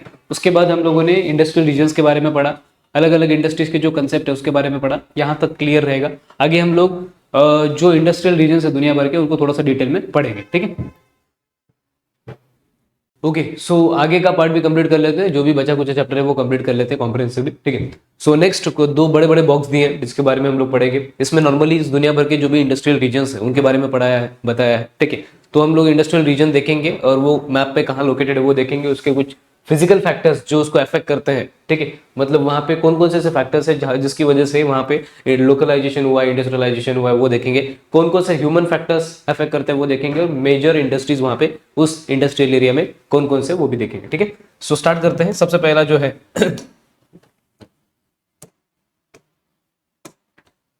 सबसे पहला major industrial area that is North America, ठीक है। नॉर्थ अमेरिका कहाँ पे लोकेटेड है वो भी देख लेते हैं।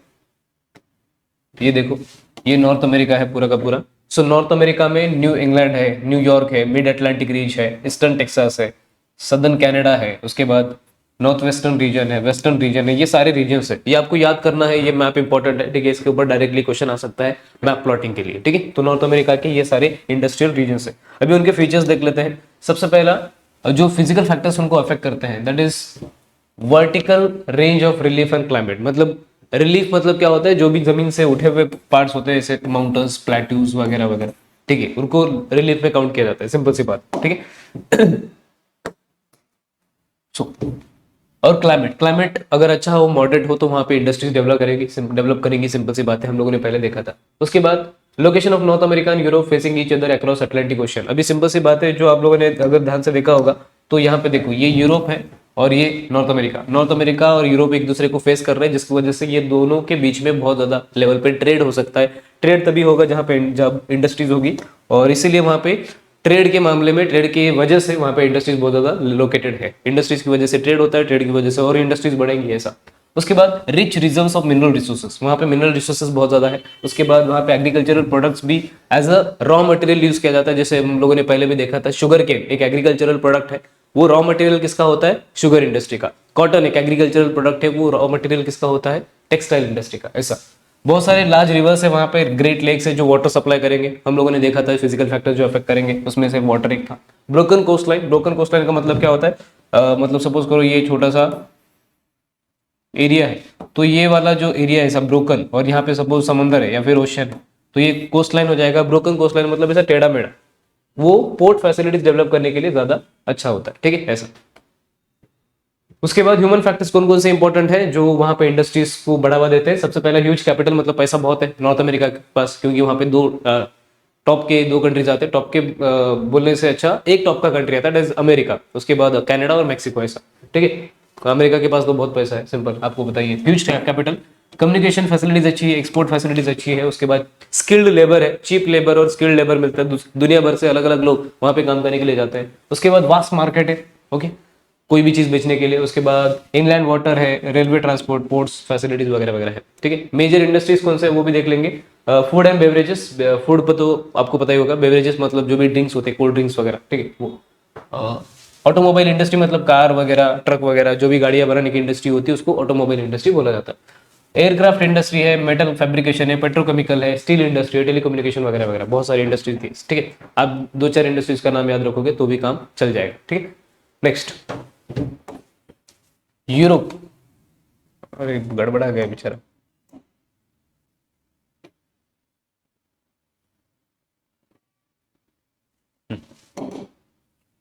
यूरोप, ठीक है। यूरोप में वेस्टर्न यूरोप स्पेशली, अगर आप मैप में देखोगे तो ये वाला, ये पूरा का पूरा यूरोप है, और इसका जो वेस्टर्न पार्ट है ये ईस्टर्न पार्ट हो जाएगा, ये वेस्टर्न पार्ट। वेस्टर्न यूरोप में एक रूर करके रीजन है, ठीक है, अगर आपको विजिबल है, नहीं तो आप डायरेक्टली बुक खोल के बैठ सकते हो, बुक में मैप है अच्छा सा। रूर रीजन मतलब जर्मनी वगैरह को कवर करता है वो बहुत ही ग्रेट लेवल पे डेवलप हो चुका है इंडस्ट्रीज के मामले में, ठीक है ऐसा। जर्मनी, फ्रांस, ब्रिटेन, इटली को कवर करता है, ठीक है। जर्मनी फ्रांस को रूर रीजन कवर करता है, और थोड़ा बहुत ब्रिटेन और इटली वो भी इंडस्ट्रियल एरियाज में आते हैं।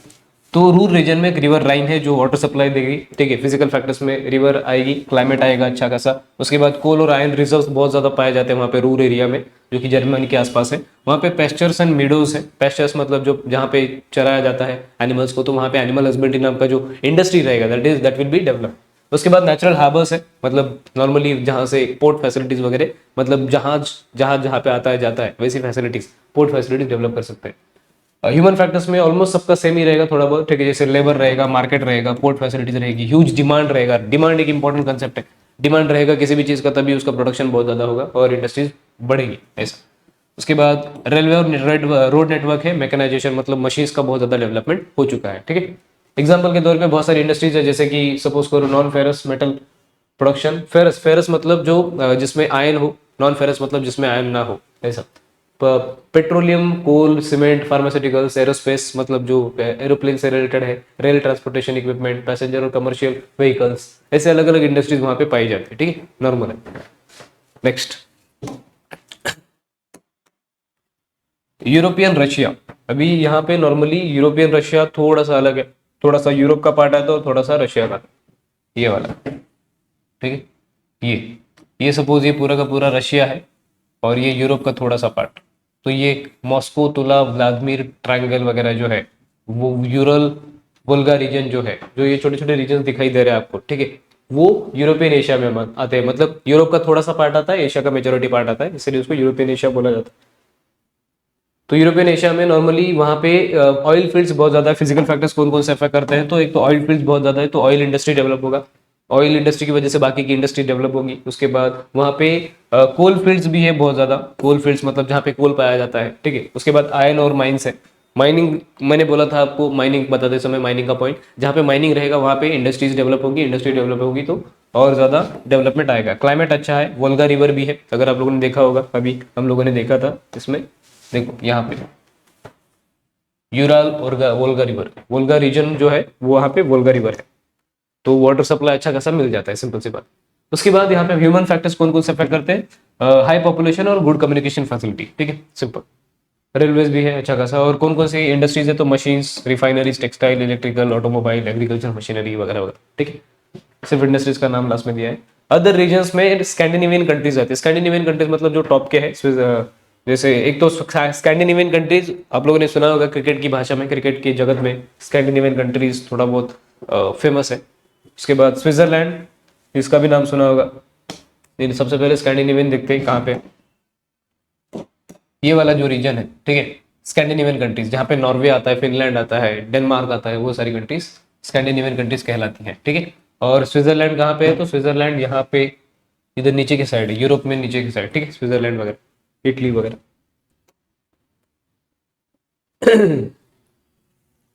अभी इन रीजन्स में क्लाइमेट अच्छा है, बहुत ही अच्छा है, दुनिया में सबसे बढ़िया क्लाइमेट वहाँ का देखने को मिलेगा आपको, जैसे स्विट्जरलैंड हो गया, स्कैंडिनेवियन कंट्रीज में नॉर्वे हो गया, फिनलैंड हो गया, ओके, स्वीडन हो गया। वैसे क्लाइमेट अच्छा है, ब्रोकन कोस्ट लाइन से, मतलब पहले ही बताया आपको, आड़ा टेढ़ा कोस्ट लाइन रहेगा, सीधे नहीं रहेगा, कट नहीं रहेगा ऐसा। और रिवर्स बहुत ज़्यादा है वहाँ पे, लो टेम्परेचर्स है, अच्छा खासा टेम्परेचर है। और कॉनिफेरस फॉरेस्ट, कॉनिफेरस फॉरेस्ट के बारे में हम लोगों ने पढ़ा है पहले, क्रिसमस ट्री जैसा जो होता है, पाइन, देवदार, वो एग्जाम्पल्स है उसके, ठीक है, ऐसा।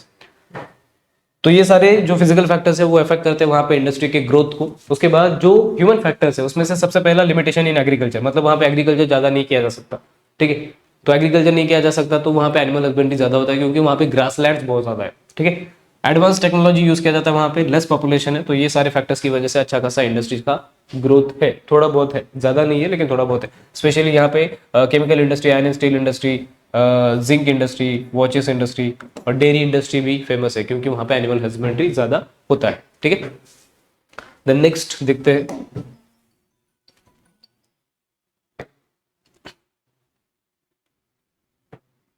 ओके, उसके बाद थोड़ा सा ऊपर कर लेते हैं।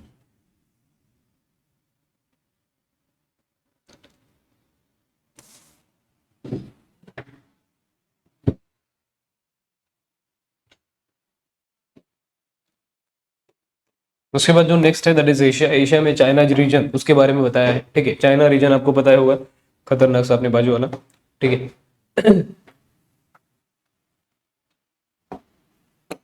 ये इंडिया है, इंडिया के जिस बाजू में ये जो चाइना का है, चाइना के ईस्टर्न पार्ट में ये जो बीजिंग का एरिया है, शंघाई एरिया है, और ऊपर मंचूरियन रीजन है, ठीक है। ये तीन एरिया थोड़े से फेमस है स्पेशली इंडस्ट्रियल रीजन्स के तौर पे। और यहाँ पे नॉर्मली क्या आयरन और कोल पाया जाता है, कोल फील्ड्स है, मतलब कोयला पाया जाता है। ब्रोकन कोस्ट लाइन मतलब वही है, उसके बाद नेचुरल हार्बर्स है, ठीक है। मोर और लेस सबके पॉइंट सेम ही होंगे। ह्यूमन फैक्टर्स कौन कौन से अफेक्ट करते हैं, एक तो वहाँ पे पोर्ट फैसिलिटीज बहुत ज्यादा डेवलप हुआ है, चीप लेबर बहुत ज्यादा अवेलेबल है, बहुत ही कम सस्ते रेट पे लेबर मिल जाता है, लोग मिल जाते हैं काम करने के लिए। गवर्नमेंट पॉलिसीज इंडस्ट्रीज को सपोर्ट करती है। चाइना में लार्ज मार्केट है, क्योंकि चाइना बहुत बड़ा देश है, ठीक है, बहुत ज्यादा पॉपुलेशन वहाँ पे रहती है, तो लार्ज मार्केट है। Example, cotton textile mills, shipyards, oil refinery, steel plants, metal works वगैरह वगैरह, छोटी मोटी इंडस्ट्रीज वहाँ पे है, ठीक है। आई होप आपको इधर तक क्लियर है। उसके बाद जो नेक्स्ट डबड़ा है वो भी कंप्लीट कर लेते हैं।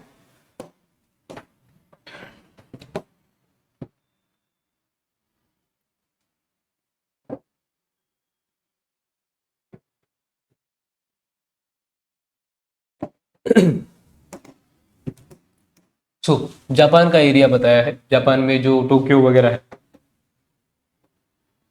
देखो एकदम एंडिंग वाला जो एरिया दिख रहा है, ये छोटू सा जापान नाम का देश है। वहां पे देखो टोक्यो वाला, टोक्यो, कावासाकी, योकोहामा है, नागोया है, उसके बाद ओसाका है, क्योटो है, काबे है। ये खतरनाक नाम है क्योंकि वो जापानीज नाम है, ठीक है। तो वहां पे कोस्टल प्लेन्स है, मतलब एक तो फिजिकल फैक्टर्स में कोस्टल प्लेन्स मतलब क्या, नॉर्मली जो कोस्टल लाइन पे, मतलब किनारे वाले पार्ट है, किनारे वाले पार्ट में अगर बहुत ज्यादा बड़े मैदान है तो उसको कोस्टल प्लेन्स बोला जाता है। उसके बाद वहाँ पे रिच नेचुरल रिसोर्सेस है, अलग अलग नेचुरल रिसोर्सेस, मिनरल्स वगैरह पाया जाता है। उसके बाद हाइड्रो पावर, मतलब वहाँ पे नॉर्मली पानी से इलेक्ट्रिसिटी बनाया जा सकता है, जैसे हाइड्रो पावर स्टेशन बहुत सारे हैं वहाँ पे, ठीक है। हाइड्रो इलेक्ट्रिसिटी प्रोड्यूस की जाती है, इवन टाइडल इलेक्ट्रिसिटी भी प्रोड्यूस की जाती है, टाइड्स का यूज करके, समंदर के पानी का यूज करके भी वहाँ पे इलेक्ट्रिसिटी प्रोड्यूस की जाती है, ओके। उसके बाद वहाँ पे ब्रोकन कोस्ट लाइन है, वही फास्ट फ्लोइंग रिवर्स है, जो जिससे कि वाटर सप्लाई मिल जाता है। ह्यूमन फैक्टर्स कौन कौन से अफेक्ट करते हैं, तो चीप लेबर है, सिंपल।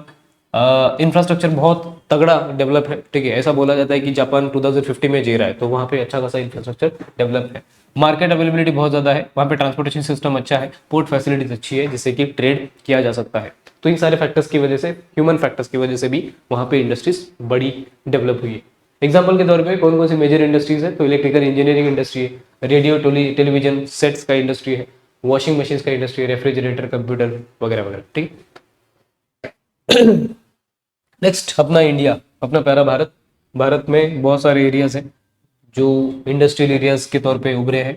तो ये वाला जो इतना एरिया है, अहमदाबाद वडोदरा का, छोटा नागपुर प्लेटू, कोयम्बतूर बैंगलोर रीजन जो कि साउथ इंडिया में है, मुंबई पुणे का रीजन, वो सारे जो एरियाज है वो इंडस्ट्रियल रीजन है इंडिया के। ठीक, अभी क्या क्या फिजिकल फैक्टर्स है इंडिया में? रिच मिनरल रिसोर्सेस, यहाँ पे बहुत सारे मिनरल्स पाए जाते हैं, जैसे आयरन से लेके कोल से लेके गोल्ड सिल्वर वगैरह तक। ठीक है, पोर्ट फैसिलिटीज अच्छी खासी डेवलप है। हॉट क्लाइमेट है इंडिया का, क्योंकि ट्रॉपिकल कंट्री है। ट्रॉपिकल कंट्री क्या होता है उसके बारे में मैंने लास्ट टाइम बताया था। ठीक है, उसके बाद ह्यूमन फैक्टर्स, लार्ज मार्केट है, इंडिया भी बहुत बड़ा देश है, बहुत ज़्यादा पॉपुलेशन इंडिया की, around 140 crore people. So large market है, लेबर का बहुत ज़्यादा सप्लाई है और चीप लेबर मिल जाता है इंडिया में बहुत सस्ते रेट पे, जो कि काम कर सकते हैं। एक्सेलेंट रेल नेटवर्क है, पोर्ट फैसिलिटीज़ है अच्छी खासी, और मेजर इंडस्ट्रीज इंडिया में कौन कौन सी है? टेक्सटाइल इंडस्ट्री है, मतलब कपड़े का इंडस्ट्री, उसके बाद केमिकल इंडस्ट्री है, फूड प्रोसेसिंग इंडस्ट्री, मतलब नॉर्मली फूड को प्रोसेस करके बेचा जाता है, जैसे वेफर्स वगैरह होगा उसका, steel industry, transportation equipments, cement industry, mining industry वगैरह वगैरह, बहुत सारी इंडस्ट्रीज है। तो ये इंडिया का हो गया। उसके बाद इंडिया का एक बहुत नजदीक का फ्रेंड है, दैट इज रशिया, उसके बारे में भी देख लेते हैं। रशिया ये वाले साइड आता है, ये जो ऊपर का पार्ट दिख रहा है साइबेरियन रीजन वगैरह वगैरह, वो रशिया में। ठीक है, रशिया में एक तो nearness to the coal fields, physical factors कौन कौन से? कोल्ड फील्ड्स आजू बाजू में है, उसके बाद लार्ज फॉरेस्ट रिजर्व है वहाँ पे, नेचुरल हार्बर्स है, वो सारा। गवर्नमेंट का सपोर्ट है फिजिकल ह्यूमन फैक्टर्स में, गवर्नमेंट बहुत ज़्यादा सपोर्ट करता है इंडस्ट्रीज को। पोर्ट फैसिलिटीज डेवलप हुई है, रेलवे नेटवर्क अच्छा है। एग्जाम्पल के तौर पे हम लोग देख सकते हैं वहाँ पे गैस पाइपलाइंस, ऑयल पाइपलाइन ज़्यादा डेवलप है, वो industry, chemical industry, food processing industry वगैरह वगैरह।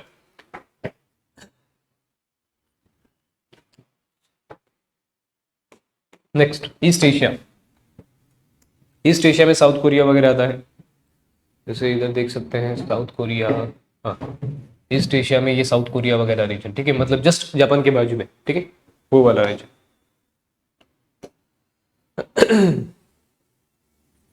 हांगकांग, ताइवान, मलेशिया, ये सारा ईस्ट एशिया में आता है। इसमें ब्रोकन कोस्ट लाइन है, मतलब वही जो हम लोगों ने पहले देखा था। ठीक है, नेचुरल हार्बर्स है जहाँ से शिप्स फैसिलिटीज डेवलप हो सकती है। क्लाइमेट अच्छा है, एग्रीकल्चर का बेस है इन देशों में, जिसकी वजह से क्या होता है वहाँ पे इंडस्ट्रीज डेवलप है। एग्रीकल्चर के बेसिस पे जो भी इंडस्ट्रीज चलती है वो अच्छे खासे डेवलप है। उसके बाद ह्यूमन फैक्टर्स कौन कौन से? कि पॉपुलेशन बेस बहुत स्ट्रॉन्ग है, उसके बाद ह्यूज मार्केट है वहाँ पे, बहुत ज़्यादा पोर्ट फैसिलिटीज और चीप लेबर है। मतलब वही मैंने बोला था, रिपीट हो गए पॉइंट्स, मोर और लेस सेम ही पॉइंट्स होंगे हर जगह पे। ठीक है, एग्जाम्पल के तौर पर टेक्सटाइल इंडस्ट्री, इलेक्ट्रॉनिक, ऑयल और मार्केट, पेट्रोकेमिकल इंडस्ट्री। ठीक है, ऐसे। Next, south America. South America में इन देशों का नाम आप लोगों ने सुना होगा, अर्जेंटीना, ब्राजील, वेनेजुएला, चिली वगैरह। ठीक है, ये देख सकते हैं यहाँ पे, ये देखो, ये ब्राजील का एरिया है, ये ब्राजील, ये अर्जेंटीना, ये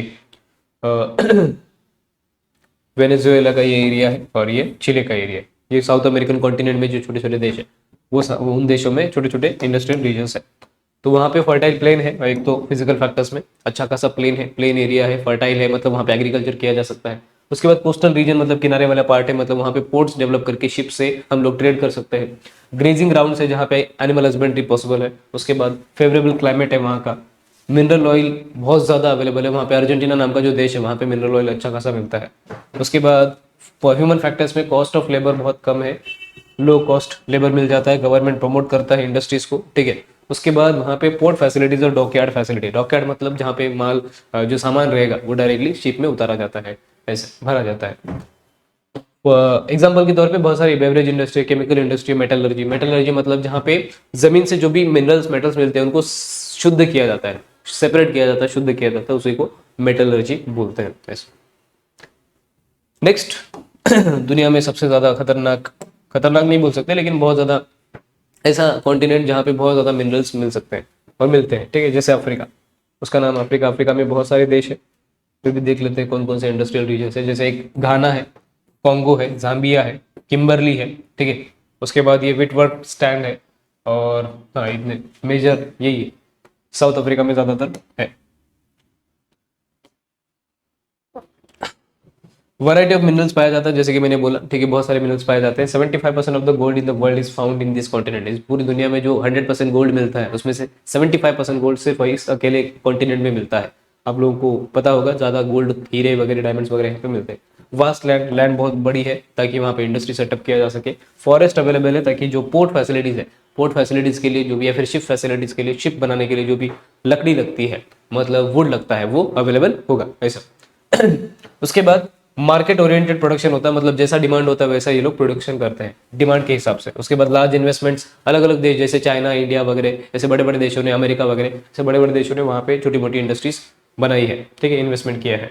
diamond gold industry, forest product का इंडस्ट्री वहाँ पे है। फॉरेस्ट प्रोडक्ट मतलब वही जैसे गम का इंडस्ट्री हो गया, कलर्स का इंडस्ट्री हो गया, फर्नीचर का इंडस्ट्री हो गया वगैरह। Next Australia.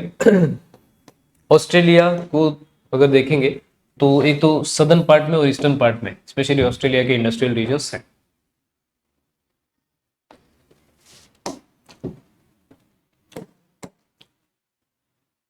क्लाइमेट फेवरेबल है, अच्छा खासा क्लाइमेट है, कोस्टल एरिया है वहाँ का, ठीक है ऐसा।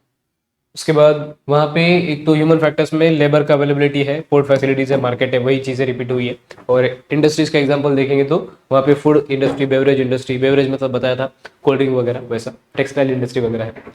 लास्ट में न्यूजीलैंड।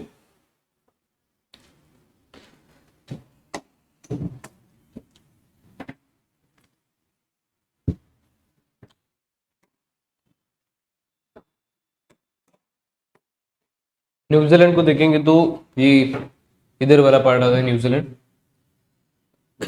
ये ऑस्ट्रेलिया के नीचे वाला ये न्यूजीलैंड, ठीक है। न्यूजीलैंड में है अच्छा खासा है, वोकैटो वगैरह, कॉन्टेम्परी वगैरह है। तो यहाँ पे फिजिकल फैक्टर्स कौन कौन से हैं, तो सबसे पहला क्लाइमेट अच्छा है, कोस्टल एरिया है, क्योंकि न्यूजीलैंड एक आइलैंड कंट्री है तो उसके चारों बाजू, देखो आइलैंड कंट्री है, चारों बाजू पानी है, तो कोस्टल एरिया अच्छा खासा अवेलेबल है। उसके बाद लार्ज पानीफेरस फॉरेस्ट, मतलब वहाँ पे वो क्रिसमस ट्री जैसे पानीफेरस फॉरेस्ट पाए जाते हैं, ठीक ऐसे। यहाँ पे फिजिकल ह्यूमन फैक्टर्स, मैकेनाइजेशन बहुत ज़्यादा हुआ है, मतलब मशीन्स का यूज़ ज़्यादा होता है। पोर्ट फैसिलिटीज अच्छी है, गुड कनेक्टिविटी है, जिसकी वजह से यहाँ पे मीट प्रोडक्ट की इंडस्ट्री, डेयरी प्रोडक्ट की इंडस्ट्री, उसके बाद वुलन प्रोडक्ट मतलब जो सर्दी के कपड़े हैं उनके उनके प्रोडक्ट की इंडस्ट्री, बेवरेज की इंडस्ट्री, टिम्बर की इंडस्ट्री मतलब लकड़ी की इंडस्ट्री वगैरह है, फर्नीचर की इंडस्ट्री, ओके। सो ये सारे दुनिया भर के जो इंपॉर्टेंट इंडस्ट्रियल रीजन्स थे उसके बारे में हम लोगों ने पढ़ा। आई होप आपको इधर तक क्लियर हुआ रहेगा। Okay so next, classification of industries based on the basis of raw materials, ठीक है, based on the raw materials, मतलब इंडस्ट्रीज को अलग अलग लेवल पे क्लासिफाई किया जाता है। सो सबसे पहला एग्रो बेस्ड इंडस्ट्रीज है, ठीक है। एग्रो बेस्ड इंडस्ट्रीज का सिंपल सा मीनिंग होता है कि ऐसी इंडस्ट्रीज जो एग्रीकल्चर पे डिपेंडेंट हो, जैसे कि simple cotton industry, sugar industry, क्योंकि कॉटन मिलेगा तो कॉटन इंडस्ट्री या फिर टेक्सटाइल इंडस्ट्री चलेगा, शुगर केन मिलेगा तो शुगर इंडस्ट्री चलेगा, सिंपल सी बात है। तो जो इंडस्ट्रीज एग्रीकल्चर पे बेसिस एग्रीकल्चर पे बेस्ड होती है उनको एग्रो बेस्ड इंडस्ट्रीज सब बोलते हैं। नेक्स्ट मरीन बेस्ड, मतलब जैसे जो भी किनारे पे या फिर जो समंदर पे डिपेंडेंट होता है, जैसे कि फिशिंग इंडस्ट्री, ठीक है, ये fishing industry marine based industry हो जाएगा। या फिर सी शेल्स होते हैं उसको भी बेचा जाता है, और जो मोतियों का इंडस्ट्री होता है वो भी इस पे डिपेंड होता है वगैरह वगैरह। नेक्स्ट फॉरेस्ट बेस्ड, जैसे कि सपोज करो फ्लावर्स का, फ्रूट्स का इंडस्ट्री, फर्नीचर का इंडस्ट्री, मैच स्टिक बनाने का इंडस्ट्री वगैरह वगैरह, फॉरेस्ट बेस्ड। मिनरल बेस्ड मतलब मेटल का इंडस्ट्री, जैसे कि गोल्ड, सिल्वर, कॉपर, एल्यूमिनियम वगैरह वगैरह। पैस्टोरल बेस्ड मतलब जो ग्रासलैंड पे बेस्ड होता है, ठीक है, मतलब सिंपल सी बात है कि अगर ग्रासलैंड रहेगा जहाँ पे चरने की जगह रहेगी वहाँ पे एनिमल हस्बेंड्री रहेगा, तो एनिमल हस्बेंड्री की इंडस्ट्री हो जाएगा जो पैस्टोरल बेस्ड है, ठीक है। आई होप आपको इतना क्लियर है। Next, industries on the basis of capital investment, classification of industries, classification of industries on the basis of capital investment,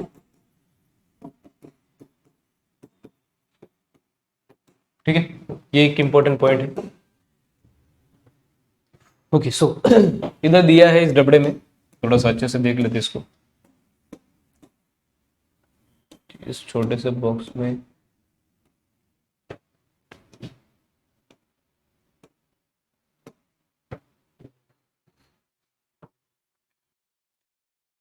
सो ये एक टाइप है,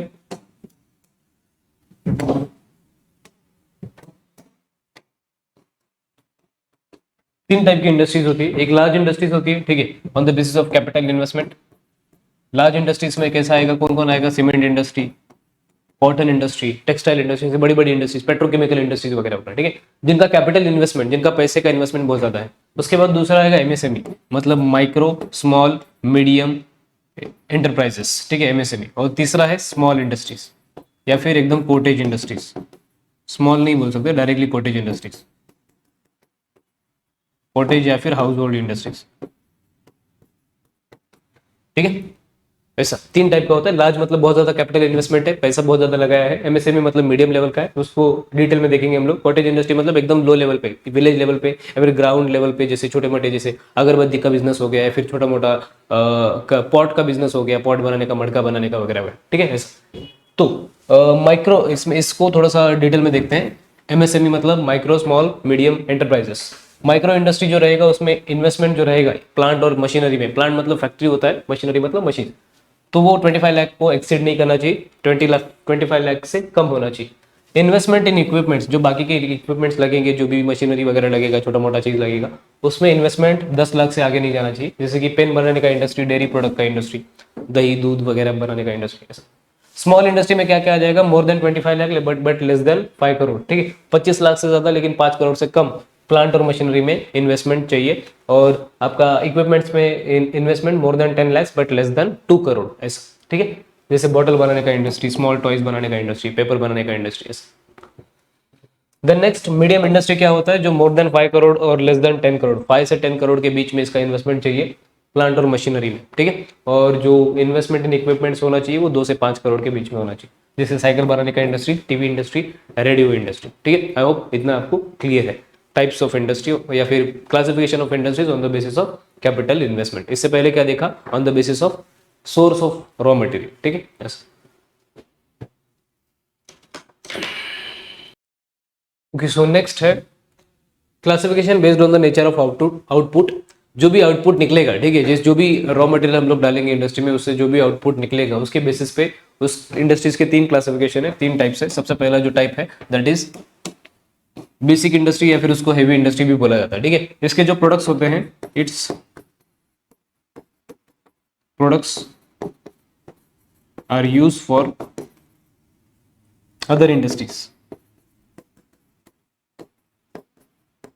जैसे अगर आयन का इंडस्ट्री रहा तो आयन का जो प्रोडक्ट रहेगा वो दूसरी इंडस्ट्री के लिए काम आएगा। जैसे स्टील इंडस्ट्री में आयन का यूज होगा, ऐसा, ठीक है। कंज्यूमर गुड्स या फिर light weight goods, light weight industry, इसमें नॉर्मली जो भी प्रोडक्ट्स होते हैं उसका डायरेक्ट कंजप्शन किया जाता है, मतलब उसमें कोई भी मॉडिफिकेशन नहीं होता, डायरेक्ट कंजप्शन किया जाता है।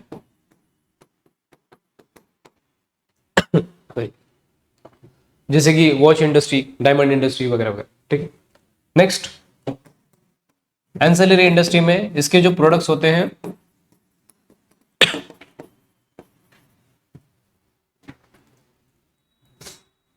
इसके जो प्रोडक्ट्स होते हैं वो यूज किए जाते हैं फॉर अदर इंडस्ट्रीज,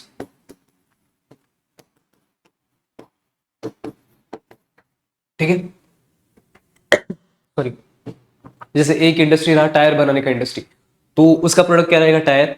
और वही जो टायर रहेगा वो दूसरी इंडस्ट्रीज में, ऑटोमोबाइल इंडस्ट्री में कार्स को या फिर ट्रक्स को फिट करने के लिए यूज किया जाएगा, ठीक है। ऐसा, तो ये 3 टाइप्स है। So next classification on the basis of ownership, ठीक है। ओनरशिप के बेसिस पे या फिर जिसके पास जितना इंडस्ट्रीज है, मतलब उस इंडस्ट्री का मालिक कौन है, उस इंडस्ट्रीज को चलाने वाला कौन है, उसका ओनर कौन है, उसके बेसिस पे भी उसके अलग अलग टाइप्स होते हैं। जैसे एक public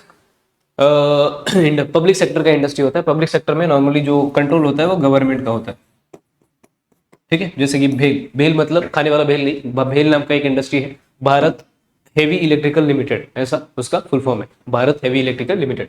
then private industry normally private लोगों के हाथ में होता है, जैसे कि टाटा बिरला, अंबानी, ऐसे कोई भी बिजनेसमैन हो सकता है। Example TISCO, Tata iron and steel company, ऐसा उसका फुल फॉर्म।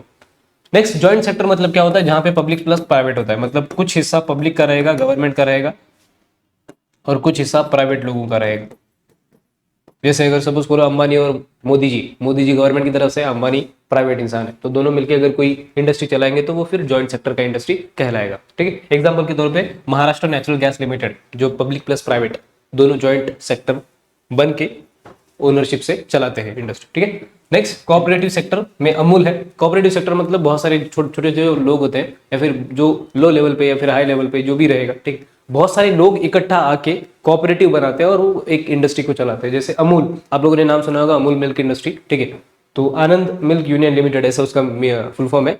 और गुजरात के आनंद नाम के छोटे से गांव में जितने भी फार्मर्स रहते थे, जितने भी जो मिल्कमैन रहते थे, जो जहाँ पे मिल्क प्रोडक्शन होता था, उन सब लोगों ने मिलकर ये अमूल नाम का इंडस्ट्री बनाया है। तो कोऑपरेशन के साथ कोऑपरेटिव बना के जो भी इंडस्ट्री चलाते हैं उसको कोऑपरेटिव सेक्टर बोला जाता है। Next MNCs. एमएनसीज मतलब मल्टीनेशनल कंपनीज, जो 2 से ज़्यादा देशों में ऑपरेट करते हैं, जैसे डोमिनोज हो गया, केएफसी हो गया वगैरह वगैरह। एग्जांपल इंडिया का एग्जांपल हिंदुस्तान लीवर वगैरह, ठीक है। ऐसा एचएल मतलब हिंदुस्तान लीवर। आई होप आपको इधर तक सब क्लियर होगा, classification of industries. Then last में आपको ये 2 छोटे से ये दिए हैं, ये आपके लिए है।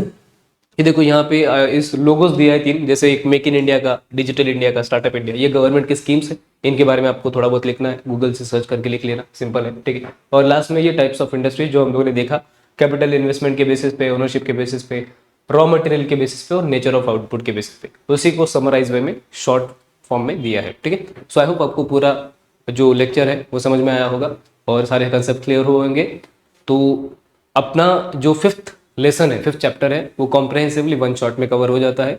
आने वाले लेक्चर्स में हम लोग 6th चैप्टर, 7th और 8th चैप्टर भी कंप्लीट कर देंगे। और अलॉन्ग विथ जो कुछ बच्चों के डिमांड्स थे, इंपॉर्टेंट क्वेश्चंस के लिए वीडियो बनाना है, तो वो भी जल्द से जल्द बनाने की कोशिश करूंगा और जल्दी वो भी अपलोड हो जाएगा, ठीक है। So thank you so much.